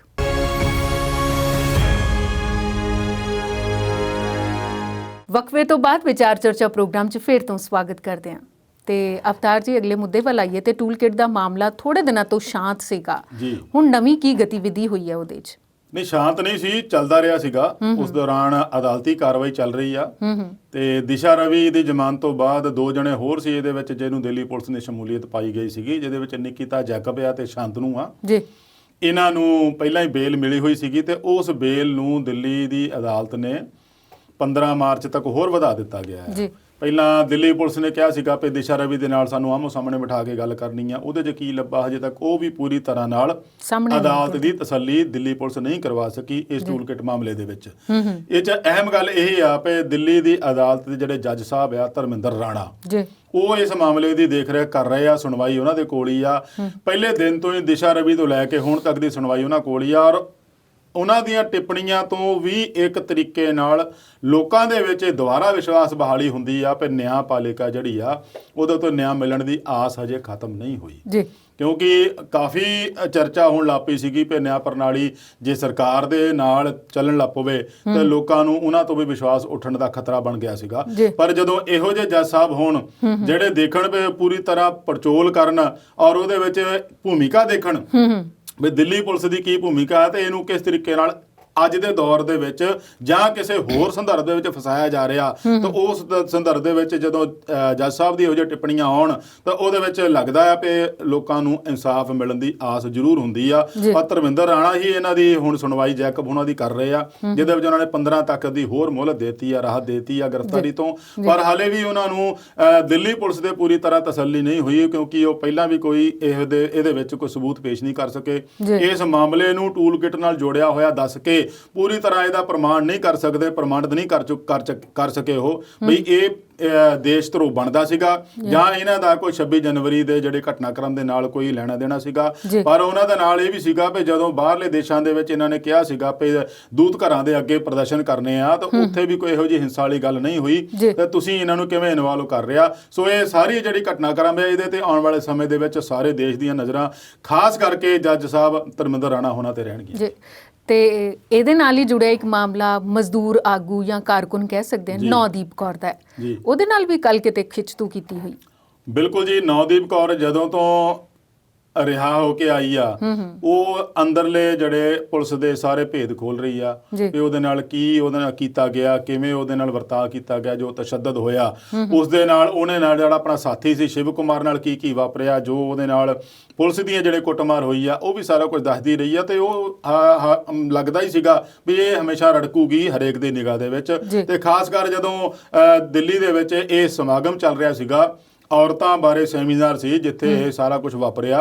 ਉੱਥੇ ABVP ਵਾਲੇ ਜਿਹੜੇ ਆ ਉਹ ਭਾਜਪਾ ਦਾ ਇੱਕ ਸਟੂਡੈਂਟ ਵਿੰਗ ਆ, ਜਿਹਨੂੰ ਆਪਾਂ ਪਹਿਲਾਂ ਵੀ ਕਿਤੇ ਦੇਖਦੇ ਆ ਤਾਂ ਯੂਨੀਵਰਸਿਟੀਆਂ ਦੇ ਵਿੱਚ ਵੀ ਦੋ ਵਿੰਗ ਹੁੰਦੇ ਸੀ, ਇੱਕ ਨਰਮ ਪੱਖੀ ਸੀਗਾ ਤੇ ਇੱਕ ਜਿਹੜਾ ਕਠੜ ਪੱਖੀ ਸੀਗਾ। ਉਹਨਾਂ ਦੇ ਵਿੱਚ ABVP ਜਿਹੜਾ ਸਟੂਡੈਂਟ ਵਿੰਗ ਕਾਫੀ ਹਾਵੀ ਆ ਬਾਕੀ ਯੂਨੀਵਰਸਿਟੀਆਂ ਦੇ ਵਿੱਚ ਵੀ। ਉੱਥੇ ਵੀ ਪਹਿਲਾਂ ਵੀ ਕਾਫੀ ਯੂਨੀਵਰਸਿਟੀਆਂ ਔਰ ਕਾਲਜਾਂ ਦੇ ਵਿੱਚ ਟਕਰਾਅ ਦੇਖਣ ਨੂੰ ਮਿਲਿਆ। ਹੁਣ ਨੌਦੀਪ ਕੌਰ ਦੇ ਨਾਲ ਉੱਥੇ ਬਹੁਤ ਖਿੱਚਤੂ ਹੋਈ ਆ, ਉਹਦੇ ਤੇ ਹਮਲਾ ਕੀਤਾ ਗਿਆ, ਜਿਹੜੀ ਕਿ ਨਿੰਦਣਯੋਗ ਹੈ। ਇਹੋ ਜਿਹੀ ਗੱਲ ਨਹੀਂ ਹੋਣੀ ਚਾਹੀਦੀ। ਇੱਕ ਲੜਕੀ ਦੇ ਨਾਲ ਜਿਹੜੀ ਕਿ ਮਜ਼ਦੂਰ ਦੀ ਆਵਾਜ਼ ਬਣ ਰਹੀ ਆ, ਮਜ਼ਦੂਰਾਂ ਦੇ ਹੱਕਾਂ ਨੂੰ ਉਠਾ ਰਹੀ ਆ, ਮਜ਼ਦੂਰਾਂ ਨੂੰ ਉਹਨਾਂ ਦਾ ਹੱਕ ਦਿਵਾਉਣ ਦੇ ਵਿੱਚ ਯਤਨਸ਼ੀਲ ਆ, ਉਹਦੇ ਨਾਲ ਇਹੋ ਜਿਹਾ ਕਾਰਾ ਨਹੀਂ ਕੀਤਾ ਜਾਣਾ ਚਾਹੀਦਾ। ਇਹ ਆਪਣੇ ਆਪ ਦੇ ਵਿੱਚ ਉਦੋਂ ਉੱਥੋਂ ਦੀ ਪੁਲਿਸ ਨੂੰ, ਉੱਥੋਂ ਦੇ ਪ੍ਰਸ਼ਾਸਨ ਨੂੰ ਇਹ ਦੇਖਣਾ ਚਾਹੀਦਾ ਆ ਕਿ ਕਸੂਰਵਾਰ ਕੌਣ ਆ, ਤੇ ਜੇ ਉੱਥੇ ਸੈਮੀਨਾਰ ਕਰਨ ਦੀ ਮਨਾਹੀ ਸੀ ਤਾਂ ਪਹਿਲਾਂ ਰੋਕ ਦੇਣਾ ਚਾਹੀਦਾ ਸੀਗਾ। ਜੇ ਪੁਲਿਸ ਨੂੰ ਪਤਾ ਸੀ ਵੀ ਇੱਥੇ ਟਕਰਾਅ ਹੋਣਾ ਤਾਂ ਫਿਰ ਸੈਮੀਨਾਰ ਹੋਣ ਨਹੀਂ ਦੇਣਾ ਚਾਹੀਦਾ ਸੀਗਾ। ਜੀ ਤੇ ਅਵਤਾਰ ਜੀ, ਕਿਸਾਨੀ ਕੋਲ ਦੇ ਨਾਲ ਜੁੜੀਆਂ ਗੱਲਾਂ ਬਾਤਾਂ ਤਾਂ ਅਸੀਂ ਕਰ ਲਈਆਂ, ਪਰ ਕਿਸਾਨੀ ਕੋਲ ਦੀ ਜਿਹੜੀ ਅਗਲੀ ਰਣਨੀਤੀ ਹੈ ਉਹਦੇ ਬਾਰੇ ਕੀ ਵਿਚਾਰਾਂ ਕੀਤੀਆਂ ਸੰਯੁਕਤ ਕਿਸਾਨ ਮੋਰਚੇ ਨੇ? ਜੀ ਦੇਖੋ, ਗੱਲਬਾਤ 'ਚ ਤਾਂ ਖੜੋਤ ਆਈ ਆ। 22 ਜਨਵਰੀ ਤੋਂ ਬਾਅਦ ਕੋਈ ਗੱਲਬਾਤ ਦੁਆਰਾ ਚੱਲੀ ਨਹੀਂ। ਸਰਕਾਰ ਵੀ ਕਹਿ ਰਹੀ ਆ, ਕਿਸਾਨ ਵੀ ਕਹਿ ਰਹੇ ਆ, ਤਿਆਰ ਦੋਨੋਂ ਪਾਸੇ ਆ, ਪਰ ਗੱਲਬਾਤ ਹੋ ਨਹੀਂ ਰਹੀ। ਹੁਣ ਕਿਸਾਨਾਂ ਨੇ ਇਹ ਸੋਚਿਆ ਵੀ ਜੇ ਗੱਲਬਾਤ ਤੁਰੀ ਗਾਹਾਂ, ਉਹਨਾਂ ਨੂੰ ਵੀ ਅੰਦਰੂਨੀ ਕਿਤੋਂ ਸੂਤਰ ਤੋਂ ਮਿਲੀ ਹੋਣੀ ਜਾਣਕਾਰੀ ਵੀ ਸਰਕਾਰ ਸ਼ਾਇਦ ਨਵੀਂ ਤਰੀਕ ਕੋਈ ਦੇ ਦੇਵੇ ਆਉਂਦੇ ਸਮੇਂ ਦੇ ਵਿੱਚ। ਤੇ ਉਹਨਾਂ ਨੇ ਇਹ ਸੋਚਿਆ ਵੀ ਜਿਹੜੇ 40 41 42 ਜਣੇ ਜਾਂਦੇ ਹੁੰਦੇ ਆ ਮੀਟਿੰਗ 'ਚ, ਉਹਦੀ ਥਾਂ ਤੇ ਇੱਕ 9 ਮੈਂਬਰੀ ਕਮੇਟੀ ਬਣਾਤੀ ਜਾਵੇ, ਜਿਹੜੀ ਕਿ ਇਹ 9 ਜਣੇ ਹੀ ਉੱਥੇ ਜਾ ਕੇ ਗੱਲਬਾਤ ਕਰਨ, ਜਿਹਦੇ ਵਿੱਚ ਉਹਨਾਂ ਨੇ ਨਿਰੋਲ ਕਿਸਾਨ ਆਗੂ ਹੀ ਰੱਖੇ ਆ। ਉਹਦੇ ਵਿੱਚ ਨਾਂ ਜਿਹੜਾ ਜੋਗਿੰਦਰ ਯਾਦਵ ਦਾ ਵੀ ਰੱਖਣਾ ਚਾਹੁੰਦੇ ਸੀਗੇ, ਕਿਉਂਕਿ ਜਿਹੜੀ ਨੈਸ਼ਨਲ ਪੱਧਰ ਦੀਆਂ ਜਥੇਬੰਦੀਆਂ ਉਹ ਜੋਗਿੰਦਰ ਯਾਦਵ ਨੂੰ ਵੀ ਰੱਖਣਾ ਚਾਹੁੰਦੀਆਂ, ਪਰ ਉਹਦਾ ਥੋੜਾ ਜਿਹਾ ਸਿਆਸੀ ਪਿਛੋਕੜ ਕਾਰਨ ਉਹਨਾਂ ਨੂੰ ਲੱਗਦਾ ਵੀ ਇਹਦਾ ਵਿਰੋਧ ਹੋਊਗਾ, ਕਿਉਂਕਿ ਪਹਿਲਾਂ ਵੀ ਜਦੋਂ ਮੀਟਿੰਗਾਂ ਹੋਈਆਂ ਸਰਕਾਰ ਨੇ ਤੇ ਜੋਗਿੰਦਰ ਯਾਦਵ ਨੂੰ ਸੱਦਾ ਨਹੀਂ ਸੀ ਦਿੰਦੇ, ਉਹ ਕੇਵਲ ਤੇ ਕੇਵਲ ਕਿਸਾਨ ਆਗੂਆਂ ਨੂੰ ਹੀ ਬੁਲਾਉਂਦੇ ਸੀਗੇ। ਤਾਂ ਹੁਣ ਵੀ ਜਦੋਂ 9 ਮੈਂਬਰੀ ਕਮੇਟੀ ਬਣਾਈ ਆ, ਉਹਦੇ ਵਿੱਚ ਬਲਬੀਰ ਸਿੰਘ ਰਾਜੇਵਾਲ ਹੋਣੀ ਆ, ਦਰਸ਼ਨਪਾਲ ਆ, ਡੱਲੇਵਾਲ ਆ, ਇਹੋ ਜਿਹੇ ਪੰਜਾਬ ਦੀਆਂ ਕਿਸਾਨ ਜਥੇਬੰਦੀਆਂ ਦੇ ਆਗੂਆਂ ਤੇ ਨਾਂ ਤੇ ਹਜੇ ਤਕਰੀਬਨ ਫਾਈਨਲ ਹੋ ਗਿਆ ਆ। ਪਰ ਉਹਦਾ ਜਿਹੜਾ ਸੰਯੁਕਤ ਕਿਸਾਨ ਮੋਰਚੇ ਦੀ ਮੀਟਿੰਗ ਹੋਣੀ ਆ, ਸਾਰੇ ਦੇਸ਼ ਦੀਆਂ ਜਥੇਬੰਦੀਆਂ ਦੇ ਆਗੂਆਂ ਦੀ ਮੀਟਿੰਗ ਹੋਣੀ ਆ, ਉਹਦੇ ਵਿੱਚ ਇਹਦੇ ਤੇ ਪੂਰੀ ਮੋਹਰ ਲਾ ਦਿੱਤੀ ਜਾਊਗੀ ਕਿ ਜਿਹੜੇ ਆਉਣ ਵਾਲੇ ਸਮੇਂ ਦੇ ਵਿੱਚ ਜੇ ਸਰਕਾਰ ਨਾਲ ਕੋਈ ਮੀਟਿੰਗ ਹੁੰਦੀ ਵੀ ਆ ਤਾਂ ਉਹਦੇ ਵਿੱਚ ਆਹ 9 ਆਗੂ ਜਾ ਕੇ ਆਪਣਾ ਪੱਖ ਰੱਖਣਗੇ। ਉਹਦੇ ਲਈ ਪਹਿਲਾਂ ਰਣਨੀਤੀ ਤਿਆਰ ਕਰਨਗੇ ਵੀ ਜੇ ਸਰਕਾਰ ਨੇ ਇਦਾਂ ਕਿਹਾ ਤਾਂ ਆਪਾਂ ਕਿਵੇਂ ਕਰਨਾ, ਜੇ ਸਰਕਾਰ ਨੇ ਇਹੋ ਜਿਹੀ ਤਜਵੀਜ਼ ਕੋਈ ਹੋਰ ਦੇਤੀ ਤਾਂ ਉਹਦੇ ਤੇ ਆਪਣਾ ਕੀ ਪੈਂਤੜਾ ਹੋਊਗਾ। ਉਹ ਸਾਰਾ ਇਹ ਵਿਚਾਰ ਕਰਕੇ ਬਾਕੀ ਆਗੂਆਂ ਦੇ ਨਾਲ ਫਿਰ 9 ਮੈਂਬਰ ਜਾਇਆ ਕਰੇਗੀ ਮੀਟਿੰਗ ਨੂੰ, ਪਰ ਇਹਦੇ ਬਾਰੇ ਅਜੇ ਫਾਈਨਲ ਹੋਣਾ ਬਾਕੀ ਆ। ਤਜਵੀਜ਼ ਜ਼ਰੂਰ ਪਹਿਲਾਂ ਰੌਲਾ ਪਿਆ ਸੀਗਾ ਵੀ 9 ਮੈਂਬਰੀ ਬਣਾਤੀ ਗਈ ਆ, ਪਰ ਉਹਨਾਂ ਨੇ ਬਾਅਦ ਚ ਮੀਟਿੰਗ ਦੁਬਾਰਾ ਕਰਕੇ ਦੱਸਿਆ ਗਿਆ ਵੀ ਹਾਂ 9 ਮੈਂਬਰੀ ਬਣਾਉਣ ਦੀ ਵਿਚਾਰ ਚੱਲ ਰਹੀ ਆ। ਸਾਡੇ ਵੱਲੋਂ ਫਾਈਨਲ ਅਸੀਂ ਪੰਜਾਬ ਜਥੇਬੰਦੀਆਂ ਵਾਲੀ ਕਰ ਲਈ ਆ। ਸੰਯੁਕਤ ਕਿਸਾਨ ਮੋਰਚੇ ਇਹਦੇ ਤੇ ਮੋਹਰ ਲਾਉਂਦਾ ਆ ਤੇ ਫਿਰ ਵਾਕਈ ਉਹ 9 ਮੈਂਬਰੀ ਕਮੇਟੀ ਹੀ ਜਾਇਆ ਕਰੇਗੀ ਸਰਕਾਰ ਦੇ ਨਾਲ ਮੀਟਿੰਗ ਦੇ ਵਿੱਚ। ਆਉਣ ਵਾਲੀ ਰਣਨੀਤੀ ਵਿੱਚ ਵੀ ਮੈਂ ਦੱਸਾਂ ਇਹਨਾਂ ਨੂੰ, ਹੁਣ 23 ਤਰੀਕ ਨੂੰ ਜਦੋਂ ਸ਼ਹੀਦ ਭਗਤ ਸਿੰਘ ਦਾ ਸ਼ਹੀਦੀ ਦਿਨ ਆ, ਉਦੋਂ ਨੂੰ ਸਾਰੇ ਬਾਰਡਰਾਂ ਦੇ ਉੱਤੇ ਨੌਜਵਾਨਾਂ ਦਾ ਸੱਦਾ ਦਿੱਤਾ ਗਿਆ ਨੌਜਵਾਨਾਂ ਨੂੰ ਬਈ ਉਹ ਜਿਹੜੇ ਆ ਬਸੰਤੀ ਰੰਗ ਦੀਆਂ ਦਸਤਾਰਾਂ ਲੈ ਕੇ ਉੱਥੇ ਪਹੁੰਚਣ। ਜਿਵੇਂ ਆਪਾਂ ਔਰਤ ਦਿਵਸ ਦੇ ਮੌਕੇ ਤੇ ਜੇ ਸਾਰੀਆਂ ਹੀ ਬੀਬੀਆਂ ਜਿਹੜੀਆਂ ਸੀਗੀਆਂ ਚਾਹੇ ਕਿਸੇ ਵੀ ਸਟੇਟ ਦੀਆਂ ਸੀ, ਉਹ ਸਾਰੀਆਂ ਹੀ ਬਸੰਤੀ ਰੰਗ ਦੀਆਂ ਚੁੰਨੀਆਂ ਲੈ ਕੇ ਔਰ ਪੂਰੇ ਦਾ ਪੂਰਾ ਪੰਡਾਲ ਹੀ ਬਸੰਤੀ ਰੰਗ 'ਚ ਰੰਗਿਆ ਗਿਆ ਸੀਗਾ, ਉਸੇ ਦਾ ਪ੍ਰਤੀਕ ਕਰਕੇ ਹੁਣ 23 ਤਰੀਕ ਨੂੰ ਬਸੰਤੀ ਰੰਗ ਜਿਹੜਾ ਸ਼ਹੀਦ ਭਗਤ ਸਿੰਘ ਦੇ ਨਾਲ ਬਹੁਤ ਚੰਗੀ ਤਰ੍ਹਾਂ ਜੁੜਦਾ ਆ। ਉਹਨਾਂ ਦਾ ਇੱਕ ਗਾਣਾ ਵੀ ਸੀਗਾ ਵੀ ਮੇਰਾ ਰੰਗ ਦੇ ਬਸੰਤੀ ਚੋਲਾ। ਉਸ ਬਸੰਤੀ ਰੰਗ ਨੂੰ ਮਕਬੂਲ ਕਰਨ ਲਈ ਔਰ ਸ਼ਹੀਦ ਭਗਤ ਸਿੰਘ ਦੇ ਪਾਏ ਹੋਏ ਪੂਰਨਿਆਂ ਦੇ ਚੱਲਣ ਦਾ ਪ੍ਰਣ ਕਰਨ ਲਈ, ਸਰਕਾਰ ਤੇ ਦਬਾਅ ਪਾਉਣ ਲਈ ਇਹ ਕੰਮ ਉਹਨਾਂ ਨੇ 23 ਤਰੀਕ ਨੂੰ ਲਿਖਿਆ ਪੇ ਸਾਰੇ ਜਿਹੜੇ ਨੌਜਵਾਨ ਆ ਉਹ ਇਹਨਾਂ ਬਾਰਡਰਾਂ ਦੇ ਉੱਤੇ ਮੋਰਚਿਆਂ ਤੇ ਆ ਕੇ ਡਟਣਗੇ ਤਾਂ ਬਸੰਤੀ ਰੰਗ ਦਾ ਜਿਹੜਾ ਪ੍ਰਗਟਾਵਾ ਆ ਉਹ ਪੂਰੀ ਇੱਕ ਖੇਤ ਦੀ ਤਰ੍ਹਾਂ ਹੋਊਗਾ, ਜਿਵੇਂ ਸਰੋਂ ਦਾ ਫੁੱਲ ਖਿੜਿਆ ਹੁੰਦਾ ਸਾਰੇ ਖੇਤ 'ਚ। ਉਹਦਾ ਇੱਕ ਮੈਸੇਜ ਸਰਕਾਰ ਨੂੰ ਦੇਣਾ ਆ ਵੀ ਆਹ ਦੇਖੋ ਅਸੀਂ ਸ਼ਹੀਦਾਂ ਦੇ ਵਾਰਸ ਆ, ਸ਼ਹੀਦਾਂ ਦੇ ਪਾਏ ਹੋਏ ਪੂਰਨਿਆਂ ਦੇ ਚੱਲਣ ਵਾਲੇ ਆ, ਦੇਸ਼ ਭਗਤੀ ਸਾਡੇ ਨਾਲੋਂ ਕਿਸੇ ਹੋਰ ਦੇ ਵਿੱਚ ਹੋ ਹੀ ਨਹੀਂ ਸਕਦੀ। ਇਹ ਸਾਰਾ ਕੁਝ ਦੱਸਣ ਲਈ ਔਰ ਸਰਕਾਰ ਤੇ ਦਬਾਅ ਪਾਉਣ ਲਈ ਕਿ ਖੇਤੀ ਕਾਨੂੰਨ ਤੁਹਾਨੂੰ ਵਾਪਸ ਲੈਣੇ ਪੈਣੇ ਆ। ਇਹੋ ਜਿਹੀ ਰਣਨੀਤੀ ਜਿਹੜੀ ਕਿਸਾਨਾਂ ਦੀ ਉਹ ਉਲੀਕੀ ਔਰ ਤੈਅ ਕੀਤੀ ਜਾ ਰਹੀ ਹੈ। ਤੇ ਸ਼ੇਰਗਿੱਲ ਜੀ, ਅਗਲਾ ਮੁੱਦਾ ਜਿਹੜਾ ਹੈ ਉਹ ਪੰਜਾਬ ਸਰਕਾਰ ਦਾ ਨਵਾਂ ਹੁਕਮ ਹੈ, ਨਵਾਂ ਫਰਮਾਨ ਹੈ, ਇਹਦੇ ਬਾਰੇ ਤੁਸੀਂ ਦੱਸਣਾ ਹੈ ਕਿ ਸਰਕਾਰੀ ਅਧਿਆਪਕਾਂ ਨੂੰ ਹੁਣ ਸਬਜ਼ੀਆਂ ਉਗਾਉਣ ਦਾ ਫਰਮਾਨ ਜਾਰੀ ਕੀਤਾ ਗਿਆ। ਇਹ ਸੱਚਮੁੱਚ ਇਹਨਾਂ ਨੂੰ ਵੀ ਕਿਸਾਨ ਬਣਾਉਣ ਤੇ ਤੁਲ ਗਈ ਹੈ ਸਰਕਾਰ? ਨਹੀਂ ਦੇਖੋ, ਕਹਿਣ ਨੂੰ ਤਾਂ ਅਧਿਆਪਕ ਆ ਜੀ, ਪਰ ਉਹਨਾਂ ਤੋਂ ਅਧਿਆਪਨ ਵਾਲਾ ਕਾਰਜ ਲੈਣ ਤੋਂ ਬਾਹਰਾ ਬਾਕੀ ਸਾਰੇ ਕਾਰਜ ਲਈ ਜਾਂਦੇ ਆ ਜੀ। ਅਧਿਆਪਨ ਵਾਲੇ ਕਾਰਜ ਉਹਨਾਂ ਨੂੰ ਬਹੁਤਾ ਤਰਜੀਹ ਨਹੀਂ ਦਿੱਤੀ ਜਾਂਦੀ ਆ, ਪਤਾ ਨਹੀਂ ਇਹ ਕਿਉਂ ਕਾਰਨ ਆ, ਕੀ ਹੋ ਰਿਹਾ ਹੈ। ਅਧਿਆਪਕ ਦਾ ਕੰਮ ਆ ਬੱਚਿਆਂ ਨੂੰ ਪੜ੍ਹਾਈ ਦੇ ਨਾਲ ਇਸ ਤਰੀਕੇ ਨਾਲ ਘੜਨਾ ਕਿ ਆਉਣ ਵਾਲੇ ਸਮੇਂ ਦੇ ਵਿੱਚ ਉਹ ਆਪਣੇ ਪੈਰਾਂ ਤੇ ਖੜਾ ਹੋਵੇ, ਉਹ ਆਪਣੀ ਕਮਾਈ ਜੋਗਾ ਹੋ ਜਾਏ, ਆਪਣਾ ਪਿੰਡ ਦਾ, ਸਮਾਜ ਦਾ, ਦੇਸ਼ ਦਾ ਨਾਂ ਰੌਸ਼ਨ ਕਰੇ। ਸਭ ਤੋਂ ਪਹਿਲਾਂ ਅਧਿਆਪਕ ਮਾਂ ਗਿਣੀ ਜਾਂਦੀ ਆ, ਉਸ ਤੋਂ ਬਾਅਦ ਅਧਿਆਪਕ ਜਿਹੜਾ ਸਕੂਲ ਦਾ ਟੀਚਰ ਗਿਣਿਆ ਜਾਂਦਾ। ਪਰ ਸਾਡੇ ਸਮਾਜ ਵਿੱਚ ਆਪਾਂ ਆਏ ਦਿਨ ਦੇਖਦੇ ਹਾਂ ਕਿ ਅਧਿਆਪਕ ਤੋਂ ਪੜ੍ਹਾਈ ਦੀ ਬਜਾਏ ਹੋਰ ਬਹੁਤ ਸਾਰੇ ਕੰਮ ਲਈ ਜਾਂਦੇ ਆ। ਅਧਿਆਪਕਾਂ ਨੂੰ ਤਾਂ ਪਹਿਲਾਂ ਹੀ ਇੰਨਾ ਹੀ ਖਪਾ ਕੇ ਰੱਖਿਆ ਹੋਇਆ ਵੀ ਕਦੇ ਕੋਈ ਕੈਟਲੌਗ ਤਿਆਰ ਕਰ ਲਓ, ਕਦੇ ਕੋਈ ਪੇਰੈਂਟ ਟੀਚਰ ਮੀਟਿੰਗ ਆ ਗਈ, ਕਦੇ ਇਹਨਾਂ ਦੇ ਜਿਹੜੇ ਮਿਡ ਡੇ ਮੀਲ ਵਾਲਿਆਂ ਦਾ ਹਿਸਾਬ ਕਿਤਾਬ ਰੱਖਣਾ।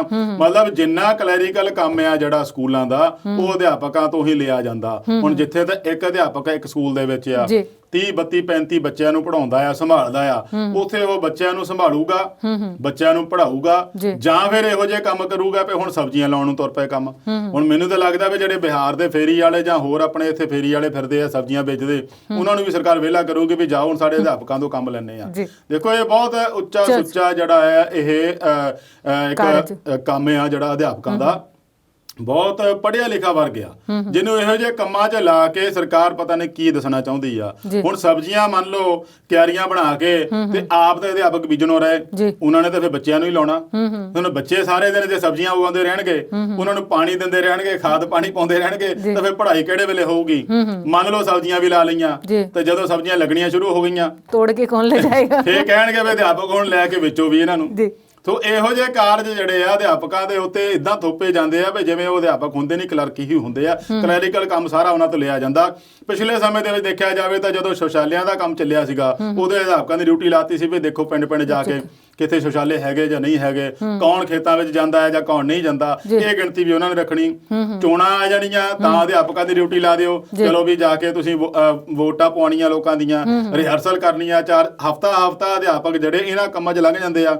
ਟੈਨਸ਼ਨ ਤਾਂ ਉੱਥੇ ਰਹਿੰਦੀ ਆ ਵੀ ਹਮੇਸ਼ਾ ਵੀ ਜਾ ਕੇ ਅਸੀਂ ਵੋਟਾਂ ਪਵਾਉਣੀਆਂ, ਬੈਲਟ ਬਾਕਸ ਦੇਖਣੇ ਆ, ਵੋਟਰ ਸੂਚੀਆਂ ਦੇਖਣੀਆਂ, ਚੈੱਕ ਕਰਨਾ, ਕੋਈ ਰਹਿ ਨਾ ਜਾਵੇ, ਸਾਰਾ ਮੁੜ ਕੇ ਸਾਡੇ ਸਿਰ ਗੱਲ ਆਉਣੀ ਆ। ਤੇ ਉਹ ਬੰਦਾ ਪੜ੍ਹਾਈ ਕਿਹੜੇ ਟਾਈਮ ਕਰਾਊਗਾ? ਜੇ ਜਿਹੜਾ ਕੰਮ ਲਈ ਅਧਿਆਪਕ ਬਣੇ ਆ ਉਹਨਾਂ ਤੋਂ ਉਹੀ ਕੰਮ ਲਿਆ ਜਾਣਾ ਚਾਹੀਦਾ, ਨਾ ਕਿ ਇਹੋ ਜਿਹੇ ਕੰਮ ਕਰਾਏ ਜਾਣੇ ਚਾਹੀਦੇ ਆ। ਜੀ ਤੇ ਅਵਤਾਰ ਜੀ, ਅਗਲੇ ਮੁੱਦੇ ਨੂੰ ਵਿਚਾਰਦੇ ਹਾਂ, ਪਰ ਇਸ ਵੇਲੇ ਲੈਣੇ ਇੱਕ ਬ੍ਰੇਕ।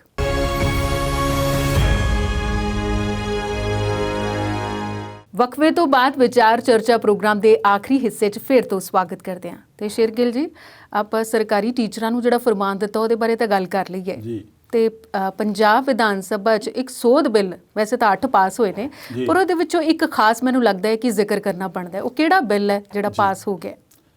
ਜ਼ਹਿਰੀਲੀ ਸ਼ਰਾਬ ਨੂੰ ਲੈ ਕੇ ਕੈਬਨਿਟ ਨੇ ਪਾਸ ਕੀਤਾ ਸੀਗਾ ਬਿੱਲ, ਉਹਨੂੰ ਮਨਜ਼ੂਰੀ ਮਿਲ ਗਈ ਆ ਵਿਧਾਨ ਸਭਾ ਦੇ ਵਿੱਚੋਂ। ਜੀ ਬਈ ਹੁਣ ਜਿਹੜਾ ਜ਼ਹਿਰੀਲੀ ਸ਼ਰਾਬ ਦੇ ਵਿੱਚ ਕੋਈ ਵੀ ਦੋਸ਼ੀ ਪਾਇਆ ਜਾਊਗਾ, ਮਿਲਾਵਟ ਕਰਨ ਵਾਲਾ ਜਾਂ ਕਿਸੇ ਤਰ੍ਹਾਂ ਦਾ, ਉਹਨੂੰ ਉਮਰ ਕੈਦ, ਮੌਤ ਦੀ ਸਜ਼ਾ ਤੱਕ ਹੋਊਗੀ। ਜੀ ਇਹਦੇ ਲਈ ਆਪਾਂ ਨੂੰ ਇਹ ਦੇਖਣਾ ਪਊਗਾ ਕਿ ਇਹਦੇ ਤੇ ਅਮਲ ਕਿਵੇਂ ਹੁੰਦਾ। ਹੁਣ ਬਿਹਾਰ ਦੇ ਵਿੱਚ ਤਾਂ ਅਮਲ ਹੋ ਗਿਆ। ਜੀ ਆਪਾਂ ਥੋੜੇ ਦਿਨ ਪਹਿਲਾਂ ਦੇਖੀ ਹੈ ਕਿ ਅਦਾਲਤ ਦੀ ਕਾਰਵਾਈ ਉੱਥੋਂ ਦੀ, ਤੇ ਉੱਥੇ ਫਾਂਸੀ ਦੀ ਸਜ਼ਾ ਹੋਈ ਆ। ਇੱਥੋਂ ਤੱਕ ਕਿ ਔਰਤਾਂ ਨੂੰ ਵੀ ਸੀਗੀਆਂ ਜਿਹੜੀਆਂ, ਉਹਨਾਂ ਨੂੰ ਵੀ ਉਮਰ ਕੈਦ ਦੀ ਹੋਈ ਸਜ਼ਾ। ਇਹੋ ਜਿਹੀ ਸਜ਼ਾ ਹੋਊਗੀ। ਉਹਦੇ ਬਰਾਬਰ ਤੇ ਹੀ ਪੰਜਾਬ ਸਰਕਾਰ ਨੇ ਵੀ ਕੀਤਾ ਵੀ ਹੁਣ ਜ਼ਹਿਰੀਲੀ ਸ਼ਰਾਬ ਜਿਹੜੇ ਵਰਤਾਉਂਦੇ ਆ ਜਾਂ ਵੇਚਦੇ ਆ, ਉਹਨਾਂ ਨੂੰ ਬਖਸ਼ਿਆ ਨਹੀਂ ਜਾਵੇਗਾ। ਤੇ ਸਰਕਾਰ ਜਾਗਦੀ ਉਦੋਂ ਆ ਜਦੋਂ ਕੋਈ ਕਾਂਡ ਵਾਪਰ ਜਾਂਦਾ। ਆਪਾਂ ਥੋੜਾ ਜਿਹਾ ਪਿੱਛੇ ਜਾਈਏ ਤਾਂ ਦੇਖੀਏ ਮਾਝੇ ਦੇ ਵਿੱਚ, ਤਰਨਤਾਰਨ, ਗੁਰਦਾਸਪੁਰ ਦੇ ਇਲਾਕੇ ਦੇ ਵਿੱਚ 100-125 ਦੇ ਕਰੀਬ ਜ਼ਹਿਰੀਲੀ ਸ਼ਰਾਬ ਨਾਲ ਮੌਤਾਂ ਹੋ ਗਈਆਂ ਸੀਗੀਆਂ, ਜਿਨ੍ਹਾਂ ਦੇ ਵਿੱਚ ਜੇ ਹਜੇ ਵੀ ਦੇਖਿਆ ਜਾਵੇ ਤਾਂ ਕਈ ਬੰਦੇ ਜਿਹੜੇ ਆ, ਕਈਆਂ ਦੀਆਂ ਅੱਖਾਂ ਖਰਾਬ ਹੋ ਗਈਆਂ, ਕਈਆਂ ਨੂੰ ਇਸ ਕਦਰ ਬਿਮਾਰ ਹੋ ਕੇ ਰਹਿ ਗਏ ਵੀ ਉਹ ਕੰਮ ਕਰਨ ਜੋਗੇ ਨਹੀਂ ਸੀ ਕੁਝ ਵੀ। ਹੁਣ ਸੋ ਉਹਨਾਂ ਨੂੰ ਲੈ ਕੇ ਸਰਕਾਰ ਨੇ ਇਹ ਕੰਮ ਕੀਤਾ, ਪਰ ਅਸਲੀ ਦੋਸ਼ੀ ਤੱਕ ਪਹੁੰਚੂ ਕੌਣ? ਜਦੋਂ ਇਹਦੇ ਵਿੱਚ ਸਿਆਸੀ ਸਰਪ੍ਰਸਤੀ ਆ ਜਾਂਦੀ ਆ, ਸਿਆਸੀ ਪਨਾਹ ਆ ਜਾਂਦੀ ਆ, ਉਦੋਂ ਫਿਰ ਪ੍ਰਸ਼ਾਸਨ ਵੀ ਔਰ ਸਰਕਾਰ ਵੀ ਹੱਥ ਪਿੱਛੇ ਖਿੱਚਣੇ ਸ਼ੁਰੂ ਕਰ ਦਿੰਦੀ ਆ। ਪਰ ਜੇ ਹੁਣ ਇਹੋ ਜਿਹਾ ਕਾਨੂੰਨ ਬਣਾਇਆ ਵੀ ਆ, ਉਹਨੂੰ ਅਮਲੀ ਜਾਮਾ ਪਹਿਨਾਉਂਗੇ ਤਾਂ ਹੀ ਸਮਾਜ ਵਿੱਚ ਚੰਗੀ ਗੱਲ ਜਾਊਗੀ। ਨਹੀਂ ਤਾਂ ਫਿਰ ਇਹੋ ਜਿਹੇ ਕਾਨੂੰਨ ਤੁਸੀਂ ਦੇਖ ਲਓ, ਜਬਰ ਜਨਾਹ ਦੇ ਬਹੁਤ ਬਣੇ ਹੋ ਆ। ਤੇ ਕੀ ਜਬਰ ਜਨਾਹ ਹਟ ਗਿਆ? ਬਹੁਤ ਸਖਤ ਕਾਨੂੰਨ ਬਣਾਤੇ ਪੋਕਸੋ ਦੇ, ਯੂਪੀ ਦੇ ਵਿੱਚ ਇੰਨੇ ਕਾਨੂੰਨ ਆ, ਫਿਰ ਵੀ ਉੱਥੇ ਆਏ ਦਿਨ ਇਹੋ ਜਿਹੀਆਂ ਘਟਨਾਵਾਂ ਹੁੰਦੀਆਂ ਕਿਉਂਕਿ ਚੰਗੀ ਤਰ੍ਹਾਂ ਉਹਨਾਂ ਨੂੰ ਲਾਗੂ ਨਹੀਂ ਕੀਤਾ ਜਾਂਦਾ। ਉੱਥੇ ਫਿਰ ਸਿਆਸੀ ਜਿਹੜੀ ਆ ਦਖਲਅੰਦਾਜ਼ੀ ਆ ਜਾਂਦੀ ਆ। ਇਹ ਕੰਮ ਜੇ ਜ਼ਹਿਰੀਲੀ ਸ਼ਰਾਬ ਵਾਲੇ ਮਾਮਲੇ 'ਚ ਕਾਨੂੰਨ ਤਾਂ ਬਣਾ ਲਿਆ, ਸਖਤ ਬਣਾਇਆ, ਪਰ ਇਹਦਾ ਤੇ ਅਮਲ ਕਰਨ ਦਾ ਜਿਹੜਾ ਬਹੁਤ ਜ਼ਰੂਰੀ ਆ। ਜਿੰਨਾ ਚਿਰ ਅਮਲ ਨੂੰ ਨਹੀਂ ਕੀਤਾ ਜਾਂਦਾ, ਉਨਾ ਚਿਰ ਇਹ ਕਾਨੂੰਨ ਜਿਹੜੇ ਬੇਮਾਇਨੇ ਰਹਿੰਦੇ ਜੀ। ਤੇ ਅਵਤਾਰ ਜੀ, ਹੁਣ ਆਪਾਂ ਆਪਣੇ ਪੰਜਾਬ ਤੋਂ ਥੋੜਾ ਜਿਹਾ ਆਲੇ ਦੁਆਲੇ ਝਾਤ ਮਾਰੀਏ ਤਾਂ ਮੋਦੀ ਸਰਕਾਰ ਜਿਹੜੀ ਹੈ, ਕਈ ਸੂਬਿਆਂ 'ਚ ਤਾਂ ਉਹਨਾਂ ਨੇ ਸੱਤਾ ਤਬਦੀਲੀ ਕਰ ਲਈ ਜੀ, ਪਰ ਹੁਣ ਆਪਣੇ ਹੀ ਮੁੱਖ ਮੰਤਰੀ ਨੂੰ ਹਟਾਉਣ ਦਾ ਵਜ੍ਹਾ ਕੀ ਬਣੀ? ਇਹ ਉੱਤਰਾਖੰਡ ਦੀ ਗੱਲ ਤੁਸੀਂ ਕਰ ਰਹੇ ਆ ਜੀ। ਤ੍ਰਿਵੇਂਦਰ ਰਾਵਤ ਦੀ ਆ। ਉਹਨਾਂ ਨੂੰ 4 ਸਾਲ ਪੂਰੇ ਹੋ ਜਾਣੇ ਸੀਗੇ, ਸਿਰਫ 7-8 ਦਿਨ ਰਹਿੰਦੇ ਸੀਗੇ ਜੀ। ਤੇ ਉਹਨਾਂ ਦੇ ਕੰਮਕਾਜ ਦੇ ਤਰੀਕੇ ਤੇ ਉਹਨਾਂ ਤੋਂ ਜਿਹੜੇ ਉੱਥੋਂ ਦੇ ਬੀਜੇਪੀ ਦੇ ਲੀਡਰ ਆ, ਸਥਾਨਕ ਜਿਹੜੇ ਆਗੂ ਆ, ਸਰਕਾਰ ਦੇ ਵਿੱਚ ਆਗੂ ਸੀਗੇ, ਉਹ ਉਹਨਾਂ ਤੋਂ ਨਾਖੁਸ਼ ਸੀਗੇ ਤੇ ਉਹਨਾਂ ਦੀਆਂ ਸ਼ਿਕਾਇਤਾਂ ਦਿੱਲੀ ਹਾਈ ਕਮਾਂਡ ਭਾਜਪਾ ਤੱਕ ਪਹੁੰਚਦੀਆਂ ਹੁੰਦੀਆਂ ਸੀ ਜੀ। ਉਹਨੂੰ ਲੈ ਕੇ ਸਰਕਾਰ ਨੇ ਤ੍ਰਿਵੇਂਦਰ ਰਾਵਤ ਨੂੰ ਬਦਲਣ ਦਾ ਫੈਸਲਾ ਕੀਤਾ ਵੀ ਭਾਈ ਹੁਣ ਤੇਰੇ ਤੋਂ 4 ਸਾਲ ਕੰਮ ਕਰਾ ਲਿਆ, ਤੇ ਤੇਰੇ ਤੋਂ ਸਾਡੇ ਜਿਹੜੇ ਆਗੂ ਆ, ਸਾਡਾ ਕੈਡਰ ਜਿਹੜਾ ਆ ਭਾਜਪਾ ਦਾ, ਉਹ ਖੁਸ਼ ਨਹੀਂ ਹੈ। ਹੁਣ ਤੂੰ ਆਪਣੇ ਆਪ ਅਸਤੀਫਾ ਦੇ ਦੇ ਤਾਂ ਅਸੀਂ ਕੋਈ ਹੋਰ ਨਵਾਂ ਰੱਖ ਸਕੀਏ। ਹੁਣ ਉਹਦੇ ਨਾਲ ਗੱਲ ਇੱਕ ਹੋਰ ਵੀ ਜੁੜਦੀ ਆ ਕਿ ਆਉਣ ਵਾਲੇ ਸਮੇਂ ਦੇ ਵਿੱਚ ਪੰਜਾਬ ਦੇ ਨਾਲ ਹੀ 2022 ਚ ਉੱਤਰਾਖੰਡ ਦੀਆਂ ਵੋਟਾਂ ਵੀ ਪੈਣੀਆਂ ਆ। ਸਾਲ ਇੱਕ ਦਾ ਸਮਾਂ ਰਹਿ ਗਿਆ ਸੀਗਾ, ਤਾਂ ਇਹੋ ਜੀ ਕਿਹੜੀ ਕਾਹਲੀ ਪੈ ਗਈ ਵੀ ਜਿਹੜੇ ਉਹਦੇ ਕੰਮਕਾਜ ਤੇ ਸਵਾਲ ਉੱਠਣੇ ਸ਼ੁਰੂ ਹੋ ਗਏ ਤਾਂ ਤੁਸੀਂ 1 ਸਾਲ ਵੀ ਨਹੀਂ ਕੱਢ ਸਕੇ। ਜਿੱਥੇ 4 ਸਾਲ ਕੱਢ ਲਏ ਸੀਗੇ, ਉਹਨੇ ਤਾਂ 4 ਸਾਲ ਦਾ ਜਸ਼ਨ ਮਨਾਉਣਾ ਸੀਗਾ। ਹੁਣ ਹੋਰ 5, 7, 8, 9 ਦਿਨ ਜਦੋਂ ਹੋਣੇ ਸੀਗੇ ਤਾਂ ਉਦੋਂ ਜਸ਼ਨ ਮਨਾਉਣ ਦੀ ਤਿਆਰੀ ਕਰਨੀ ਸੀਗੀ, ਤਾਂ ਤੁਸੀਂ ਉਦੋਂ ਤੋਂ ਅਸਤੀਫਾ ਲੈ ਲਿਆ। ਤੇ ਇਹੋ ਜੀ ਕੀ ਮਜਬੂਰੀ ਭਾਜਪਾ ਦੀ ਬਣੀ ਆ, ਉਹ ਦੇਖਣ ਵਾਲੀ ਗੱਲ ਹੋਊਗੀ। ਪਰ ਭਾਜਪਾ ਨੇ ਦੇਖਿਆ ਵੀ ਜਿਹੜਾ ਆਉਣ ਵਾਲਾ ਸਮਾਂ ਚੋਣਾਂ ਦਾ ਆ ਸਾਲ ਆ, ਉਹਦੇ ਵਿੱਚ ਆਪਣੀ ਇੱਕ ਜ਼ਮੀਨ ਤਿਆਰ ਪਹਿਲੇ ਕਰ ਲਈਏ, ਤੇ ਜੇ ਇਹਦੇ ਤੋਂ ਨਾਰਾਜ਼ ਆਗੂ ਹੋਣਗੇ ਤਾਂ ਉਹੀ ਗੱਲ ਨਾ ਹੋਵੇ ਜਿਵੇਂ ਬੰਗਾਲ ਦੇ ਵਿੱਚ ਆਏ ਦਿਨ ਨਵੇਂ ਵਿਧਾਇਕ ਜਿਹੜੇ ਛੱਡ ਕੇ ਬੀਜੇਪੀ ਵੱਲ ਨੂੰ ਜਾ ਰਹੇ ਆ, ਤੇ ਉੱਤਰਾਖੰਡ ਦੇ ਜਿਹੜੇ ਵਿਧਾਇਕ ਸੀਗੇ ਉਹ ਕਿਤੇ ਹੋਰ ਪਾਰਟੀ ਨੂੰ ਨਾ ਚੱਲ ਜਾਣ।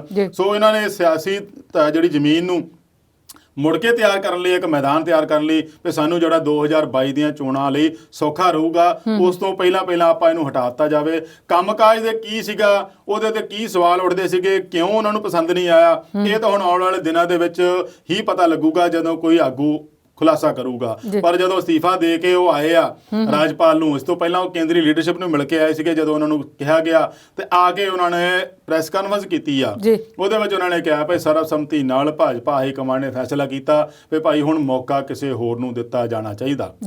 ਫਿਰ ਉਹਨਾਂ ਨੂੰ ਪੁੱਛਿਆ ਗਿਆ ਵੀ ਕਾਰਨ ਕੀ ਬਣਿਆ, ਤੇ ਕਾਰਨ ਉਹਨਾਂ ਨੇ ਵੀ ਖੁੱਲ ਕੇ ਨਹੀਂ ਦੱਸਿਆ। ਉਹ ਕਹਿੰਦੇ ਦਿੱਲੀ ਜਾ ਕੇ ਪੁੱਛੋ। ਅੱਛਾ ਜੀ। ਹੁਣ ਪੱਤਰਕਾਰ ਜਿਹੜੇ ਭਾਈਚਾਰਾ ਆ ਉਹ ਦਿੱਲੀ ਜਾ ਕੇ ਪੁੱਛੂਗਾ, ਉਹ ਤਾਂ ਹੁਣ ਦੇਖੋ ਪ੍ਰਧਾਨ ਸਾਹਿਬ ਨੂੰ ਪੁੱਛੂਗਾ, ਜੇਪੀ ਨੱਡਾ ਸਾਹਿਬ ਨੂੰ ਪੁੱਛੂਗਾ, ਜਾਂ ਅਮਿਤ ਸ਼ਾਹ ਹੋਰਾਂ ਨੂੰ ਪੁੱਛੂਗਾ, ਗ੍ਰਹਿ ਮੰਤਰੀ ਨੂੰ ਕੀ ਕਾਰਨ ਬਣਿਆ। ਸੋ ਜਿਹੜੀ ਭਾਜਪਾ ਆ ਉਹ ਦੇਖ ਲੈਂਦੀ ਆ ਵੀ ਹੁਣ ਜੇ 4 ਸਾਲ ਦੇ ਵਿੱਚ ਇਹਦੇ ਤੇ ਇੱਕ ਸਵਾਲ ਉੱਠ ਰਹੇ ਆ ਤੇ ਸਾਡੇ ਲਈ 2022 ਚ ਮੁਸ਼ਕਲ ਪੈਦਾ ਨਾ ਹੋਵੇ, ਇਸ ਕਰਕੇ ਉਹਨਾਂ ਨੇ ਇੱਕ ਕਿਸਮ ਨਾਲ ਰਾਵਤ ਦੀ ਬੜੀ ਜ਼ਰੂਰਤ ਦੇ ਦਿੱਤੀ ਆ ਮੁੱਖ ਮੰਤਰੀ ਦੇ ਅਹੁਦੇ ਦੇ ਤੌਰ ਤੇ। ਨਵਾਂ ਮੁੱਖ ਮੰਤਰੀ ਚੁਣਿਆ ਜਾਣਾ, ਉਹਦੇ ਵਿੱਚ ਧਨ ਸਿੰਘ ਰਾਵਤ ਦਾ ਨਾਂ ਜਿਹੜਾ ਆ ਉਹ ਮੋਹਰੀ ਕਤਾਰ ਵਿੱਚ ਆ ਰਿਹਾ, ਹੋ ਸਕਦੀ ਉਹਦੀ ਚੋਣ ਹੋ ਜਾਏ ਤੇ ਉਹਨੂੰ ਮੁੱਖ ਮੰਤਰੀ ਬਣਾਇਆ ਜਾਊਗਾ, ਪਰ 1 ਸਾਲ ਲਈ ਬਣੂਗਾ। ਸੋ ਭਾਜਪਾ ਦੇ ਵਿੱਚ ਜਿਹੜੇ ਆਉਣ ਵਾਲਾ ਫਿਊਚਰ ਹੁੰਦਾ ਆ ਉਹਨੂੰ ਪਹਿਲਾਂ ਭਾਂਪ ਕੇ ਸਾਰਾ ਕੁਝ ਦੇਖ ਕੇ ਤੇ ਆਪਦੀ ਜਿਹੜੀ ਨਵੀਂ ਸਿਆਸੀ ਜ਼ਮੀਨ ਤਿਆਰ ਕਰਨ ਦੇ ਵਿੱਚ ਇਹ ਇੱਕ ਵਧੀਆ ਕਦਮ ਕਹਿ ਦਈਏ ਭਾਜਪਾ ਵਾਸਤੇ।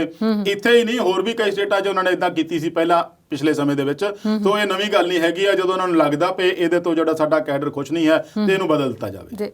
ਤੇ ਇਸ ਵੇਲੇ ਹਰਿਆਣਾ ਸਰਕਾਰ ਦਾ ਕੋਈ ਇਮਤਿਹਾਨ ਹੋਣ ਵਾਲਾ ਹੈ ਜੀ, ਤੇ ਉਹ ਇਮਤਿਹਾਨ ਕਿਹੜਾ ਹੈ ਤੇ ਉਹਦੇ ਚੋਂ ਪਾਸ ਹੋ ਸਕਣਗੇ ਕਿ ਸਵਾਲੀਆ ਨਿਸ਼ਾਨ ਹੈ ਇੱਥੇ? ਦੇਖੋ, ਜਿਸ ਕਦਰ ਕਿਸਾਨ ਅੰਦੋਲਨ ਜੇ ਦਿੱਲੀ ਸਰਕਾਰ ਕੇਂਦਰ ਨੂੰ ਪਰੇਸ਼ਾਨ ਕੀਤਾ ਹੋਇਆ ਤਾਂ ਉਸ ਤੋਂ ਕਿਤੇ ਵੱਧ ਹਰਿਆਣਾ ਸਰਕਾਰ ਜਿਹੜੀ ਖੱਟਰ ਸਰਕਾਰ ਆ ਉਹਨੂੰ ਪਰੇਸ਼ਾਨ ਕੀਤਾ ਹੋਇਆ, ਕਿਉਂਕਿ ਹਰਿਆਣੇ ਦੇ ਵਿੱਚ ਗੱਠਜੋੜ ਸਰਕਾਰ ਚੱਲਣ ਰਹੀ ਆ ਜਜਪਾ ਦੇ ਨਾਲ, ਜਿਹੜੀ ਦੁਸ਼ਯੰਤ ਚੌਟਾਲਾ ਦੀ ਆ। ਉਹਨੂੰ ਲੈ ਕੇ ਕਈ ਵਿਧਾਇਕ ਜਿਹੜੇ ਆ ਉਹ ਅੰਦਰ ਖਾਤੇ ਕਿਸਾਨਾਂ ਦੀ ਗੱਲ ਕਰਦੇ ਆ, ਖੁੱਲ ਕੇ ਬੇਸ਼ੱਕ ਨਾ ਕਰਨ, ਪਰ ਵਿਧਾਨ ਸਭਾ ਦੇ ਵਿੱਚ ਉਹਨਾਂ ਨੇ ਜ਼ਰੂਰ ਕਿਸਾਨਾਂ ਦੀ ਗੱਲ ਕੀਤੀ ਆ, ਖੇਤੀ ਕਾਨੂੰਨਾਂ ਦਾ ਵਿਰੋਧ ਕੀਤਾ ਆ। ਇਸੇ ਮਾਮਲੇ ਨੂੰ ਲੈ ਕੇ ਕਾਂਗਰਸ ਨੇ ਖੱਟਰ ਸਰਕਾਰ ਦੇ ਖਿਲਾਫ ਬੇਭਰੋਸਗੀ ਦਾ ਮਤਾ ਲਿਆਉਣ ਦਾ ਇੱਕ ਫੈਸਲਾ ਕੀਤਾ ਸੀਗਾ, ਜਿਹਦੇ ਤੇ ਚਰਚਾ ਹੋਣੀ ਆ, ਵੋਟਾਂ ਪੈਣੀਆਂ, ਉਹ ਕਿਸ ਹੱਦ ਤੱਕ ਨਿਬੜਦੀ ਆ, ਖੱਟਰ ਸਰਕਾਰ ਬਚਦੀ ਜਾਂ ਕਿਸਾਨਾਂ ਦੇ ਨਾਲ ਨਾ ਖੜਨ ਕਰਕੇ ਦੁਸ਼ਯੰਤ ਚੌਟਾਲਾ ਦਾ ਕੀ ਹਾਲ ਹੁੰਦਾ, ਉਹ ਆਉਣ ਵਾਲਾ ਸਮਾਂ ਦੱਸੂਗਾ। ਪਰ ਕਿਸਾਨਾਂ ਨੇ ਇਹਦਾ ਐਲਾਨ ਜ਼ਰੂਰ ਕਰਤਾ ਸੀਗਾ ਕਿ ਜਿਹੜਾ ਵੀ ਆਗੂ ਕਿਸੇ ਵੀ ਪਾਰਟੀ ਦਾ ਹੋਵੇ, ਜ਼ਿਆਦਾਤਰ ਉਹਨਾਂ ਦਾ ਜ਼ੋਰ ਜਿਹੜਾ ਜਜਪਾ ਤੇ ਆ, ਕਿਉਂਕਿ ਉਹਨਾਂ ਦਾ ਦੋਸ਼ ਆ ਕਿ ਕਿਸਾਨਾਂ ਦੀਆਂ ਵੋਟਾਂ ਲੈ ਕੇ ਦੁਸ਼ਯੰਤ ਚੌਟਾਲਾ ਹੁਣੀ ਸਰਕਾਰ 'ਚ ਬੜੇ ਆ, ਉਪ ਮੁੱਖ ਮੰਤਰੀ ਦਾ ਅਹੁਦਾ ਲਿਆ ਆ, ਕੁਰਸੀ ਲੈਂਦਿਆਂ ਹੀ ਉਹ ਕਿਸਾਨਾਂ ਦੇ ਹਿੱਤ ਭੁੱਲ ਗਏ, ਕਿਸਾਨਾਂ ਨੂੰ ਵਿਸਾਰ ਗਏ। ਇਸ ਗੱਲ ਦਾ ਕਿਸਾਨਾਂ ਦੇ ਮਨਾਂ 'ਚ ਰੋਸ ਆ, ਤਾਂ ਹੀ ਉਹਨਾਂ ਨੂੰ ਜਿੱਥੇ ਕਿਤੇ ਵੀ ਜਾਂਦੇ ਆ ਉਹ ਉਸ ਦਾ ਵਿਰੋਧ ਕਰਦੇ ਆ, ਉਹਦੀ ਪਾਰਟੀ ਦੇ ਆਗੂਆਂ ਦਾ ਵਿਰੋਧ ਕਰਦੇ ਆ। ਪਰ ਇਸ ਗੱਲ ਨੂੰ ਪੂਰੀ ਤਰ੍ਹਾਂ ਦਰਕਿਨਾਰ ਕਰਦਿਆਂ ਇੱਕ ਵਾਰ ਫਿਰ ਦੁਸ਼ਯੰਤ ਚੌਟਾਲਾ ਨੇ ਵਿਧਾਨ ਸਭਾ ਦੇ ਵਿੱਚ ਖੇਤੀ ਕਾਨੂੰਨਾਂ ਦੇ ਫਿਰ ਭਾਜਪਾ ਵਾਂਗੂ ਹੀ ਗੁਣ ਗਾਏ। ਔਰ ਉਹਨਾਂ ਨੇ ਕਿਹਾ ਵੀ ਨਹੀਂ, ਇਹ ਖੇਤੀ ਕਾਨੂੰਨ ਕਿਸਾਨਾਂ ਦੇ ਹੱਕ 'ਚ ਆ, ਤੁਸੀਂ ਇਹਨੂੰ ਦੇਖ ਲਓ, ਪਰਖ ਲਓ। ਉਹਨਾਂ ਦੇ ਇੱਕ ਹੋਰ ਆਗੂ ਨੇ ਕਿਹਾ ਵੀ ਤੁਸੀਂ ਇਦਾਂ ਕਰ ਲਓ, 3 ਸਾਲ ਲਈ ਇਹਨੂੰ ਮੁਲਤਵੀ ਕਰ ਦਿਓ ਜਦ ਤੱਕ 2024 ਨੂੰ ਲੋਕ ਸਭਾ ਨਵੀਆਂ ਚੋਣਾਂ ਆਉਣਗੀਆਂ। ਜੇ ਮੋਦੀ ਸਰਕਾਰ ਦੁਬਾਰਾ ਬਣ ਗਈ ਤੁਹਾਨੂੰ ਲਾਗੂ ਕਰ ਦੂਗੀ, ਨਹੀਂ ਤਾਂ ਫਿਰ ਠੰਡੇ ਬਸਤੇ 'ਚ ਪਏ ਆ। ਉਹਨਾਂ ਲਈ ਹੁਣ ਪਰਖ ਦੀ ਘੜੀ ਆ। ਕਿਸਾਨਾਂ ਦਾ ਵੀ ਪੂਰਾ ਜ਼ੋਰ ਲੱਗਿਆ ਆ। ਗੁਰਨਾਮ ਸਿੰਘ ਚੜੂਨੀ ਹੁਣਾਂ ਨੇ ਜਾ ਕੇ ਲੋਕਾਂ ਦੇ ਵਿੱਚ ਬੈਠਕਾਂ ਕਰਕੇ, ਕਿਸਾਨਾਂ ਦੇ ਨਾਲ ਮੀਟਿੰਗਾਂ ਕਰਕੇ ਇਹ ਅਪੀਲ ਕੀਤੀ ਆ ਵੀ ਤੁਸੀਂ ਜਿਹੜੇ ਆਪੋ ਆਪਣੇ ਹਲਕੇ ਦੇ ਵਿੱਚ ਜਿਹੜੇ ਵੀ ਐਮਐਲਏ ਆ, ਬੇਸ਼ੱਕ ਸੱਤਾਧਾਰੀ ਆ, ਉਹਨਾਂ ਤੇ ਵੀ ਦਬਾਅ ਪਾਓ ਵੀ ਤੁਸੀਂ ਇਹ ਬੇਭਰੋਸਗੀ ਵੋਟ ਦੇ ਖਿਲਾਫ ਵੋਟ ਪਾਉਣੀ ਆ ਤਾਂ ਕਿ ਸਰਕਾਰ ਡਿੱਗ ਜਾਏ। ਇਹ ਸਰਕਾਰ ਕਿਸਾਨਾਂ ਦੇ ਹਿੱਤ ਵਿੱਚ ਨਹੀਂ ਆ। ਉਹ ਸਮਝਾਉਂਦੇ ਪਏ ਆ, ਸਮਾਂ ਦੱਸੂਗਾ ਕੀ ਇਹ ਬੇਭਰੋਸਗੀ ਮਤੇ ਦੇ ਹੱਕ ਜਾਂਦੇ ਆ ਬਾਕੀ ਵਿਧਾਇਕ ਕਿ ਨਹੀਂ ਜਾਂਦੇ ਆ। ਪਰ ਉਹਨਾਂ ਲਈ ਮੁਸ਼ਕਲਾਂ ਇਸ ਕਰਕੇ ਖੜੀਆਂ ਹੋਣਗੀਆਂ ਕਿਉਂਕਿ ਕਿਸਾਨਾਂ ਦੇ ਨਾਲ ਇਹ ਵੀ ਕਿਹਾ ਗਿਆ ਵੀ ਜਿਹੜਾ ਆਗੂ ਜਾਂ ਵਿਧਾਇਕ ਇਹਦੇ ਹੱਕ 'ਚ ਵੋਟ ਪਾਊਗਾ ਤਾਂ ਉਹਨੂੰ ਬਾਈਕਾਟ ਕੀਤਾ ਜਾਊਗਾ ਸਮਾਜਿਕ ਤੌਰ ਤੇ। ਇਹ ਨਹੀਂ ਪਏ ਹੁਣ ਕਰਨ ਲੱਗੇ ਆ, ਪਹਿਲਾਂ ਵੀ ਉੱਥੇ ਕਈਆਂ ਆਗੂਆਂ ਦਾ ਬਾਈਕਾਟ ਕੀਤਾ ਹੋਇਆ। ਇਹਦੇ ਲਈ ਉਹਨਾਂ ਨੇ ਮੁਹਿੰਮ ਵੀ ਚਲਾਈ ਸੀਗੀ। ਵੱਖ-ਵੱਖ ਥਾਵਾਂ ਤੇ ਜਾ ਕੇ ਉਹਨਾਂ ਨੇ ਮੰਗ ਪੱਤਰ ਵੀ ਦੇਣੇ ਸੀਗੇ। ਕਈਆਂ ਥਾਵਾਂ ਤੇ ਤਾਂ ਵਿਧਾਇਕ ਆਪ ਆ ਕੇ ਮੰਗ ਪੱਤਰ ਲੈ ਗਏ ਕਿਸਾਨਾਂ ਤੋਂ। ਕਈਆਂ ਥਾਵਾਂ ਤੇ ਉਹਨਾਂ ਨੇ ਆਪਣੇ ਪਰਿਵਾਰ ਦੇ ਮੈਂਬਰ ਭੇਜਤੇ, ਆਪ ਦੇ ਪੀਏ ਭੇਜਤੇ ਜਾਂ ਹੋਰ ਕਰਿੰਦੇ ਭੇਜਤੇ। ਜਿੱਥੇ ਉਹਨਾਂ ਨੂੰ ਲੱਗਾ ਵੀ ਕੋਈ ਨਹੀਂ ਆਇਆ ਲੈਣ ਲਈ, ਉੱਥੇ ਉਹਨਾਂ ਨੇ ਘਰ ਦੇ ਬਾਹਰ ਉਹਨਾਂ ਨੇ ਉੱਥੇ ਉਹ ਮੰਗ ਪੱਤਰ ਚਿਪਕਾਤਾ ਵੀ ਆਹ ਤੁਹਾਡੇ ਲਈ ਨੋਟਿਸ ਆ, ਕੱਲ ਨੂੰ ਆ ਜਿਹੜਾ ਕੰਮ ਹੋਣਾ ਆ ਇਹਦੇ 'ਚ ਤੁਸੀਂ ਕਿਸਾਨਾਂ ਦੇ ਹੱਕ 'ਚ ਭੁਗਤਣਾ, ਨਾ ਕਿ ਸਰਕਾਰ ਦੇ ਹੱਕ 'ਚ। ਜੇ ਨਹੀਂ ਭੁਗਤੇ ਤਾਂ ਤੁਹਾਡੇ ਨਾਲ ਆਹ ਸਲੂਕ ਆਉਣ ਵਾਲੇ ਸਮੇਂ 'ਚ ਕੀਤਾ ਜਾਊਗਾ। ਤੇ ਹੁਣ ਬੰਗਾਲ ਪਹੁੰਚਦੇ ਆ ਜਿੱਥੇ ਇੱਕ ਡੀਜੀਪੀ ਨੂੰ ਅਹੁਦੇ ਤੋਂ ਹਟਾ ਦਿੱਤਾ ਹੈ। ਡੀਜੀਪੀ ਨੂੰ ਇਸ ਵੇਲੇ ਬਦਲਣ ਦੀ ਲੋੜ ਕਿਉਂ ਪੈ ਗਈ ਸਰਕਾਰ ਨੂੰ? ਦੇਖੋ 5 ਸਾਲ ਤਾਂ ਸਰਕਾਰ ਦੇ ਵਿੱਚ ਸੱਤਾਧਾਰੀ ਪਾਰਟੀ ਦਾ ਰਾਜ ਚੱਲਦਾ ਹੁੰਦਾ ਤੇ ਜਦੋਂ ਇਲੈਕਸ਼ਨਾਂ ਆਉਂਦੀਆਂ ਉਦੋਂ ਫਿਰ ਇਹਨਾਂ ਦੀਆਂ ਸਾਰੀਆਂ ਪਾਵਰਾਂ ਖੋ ਕੇ ਚੋਣ ਕਮਿਸ਼ਨ ਲੈ ਜਾਂਦਾ।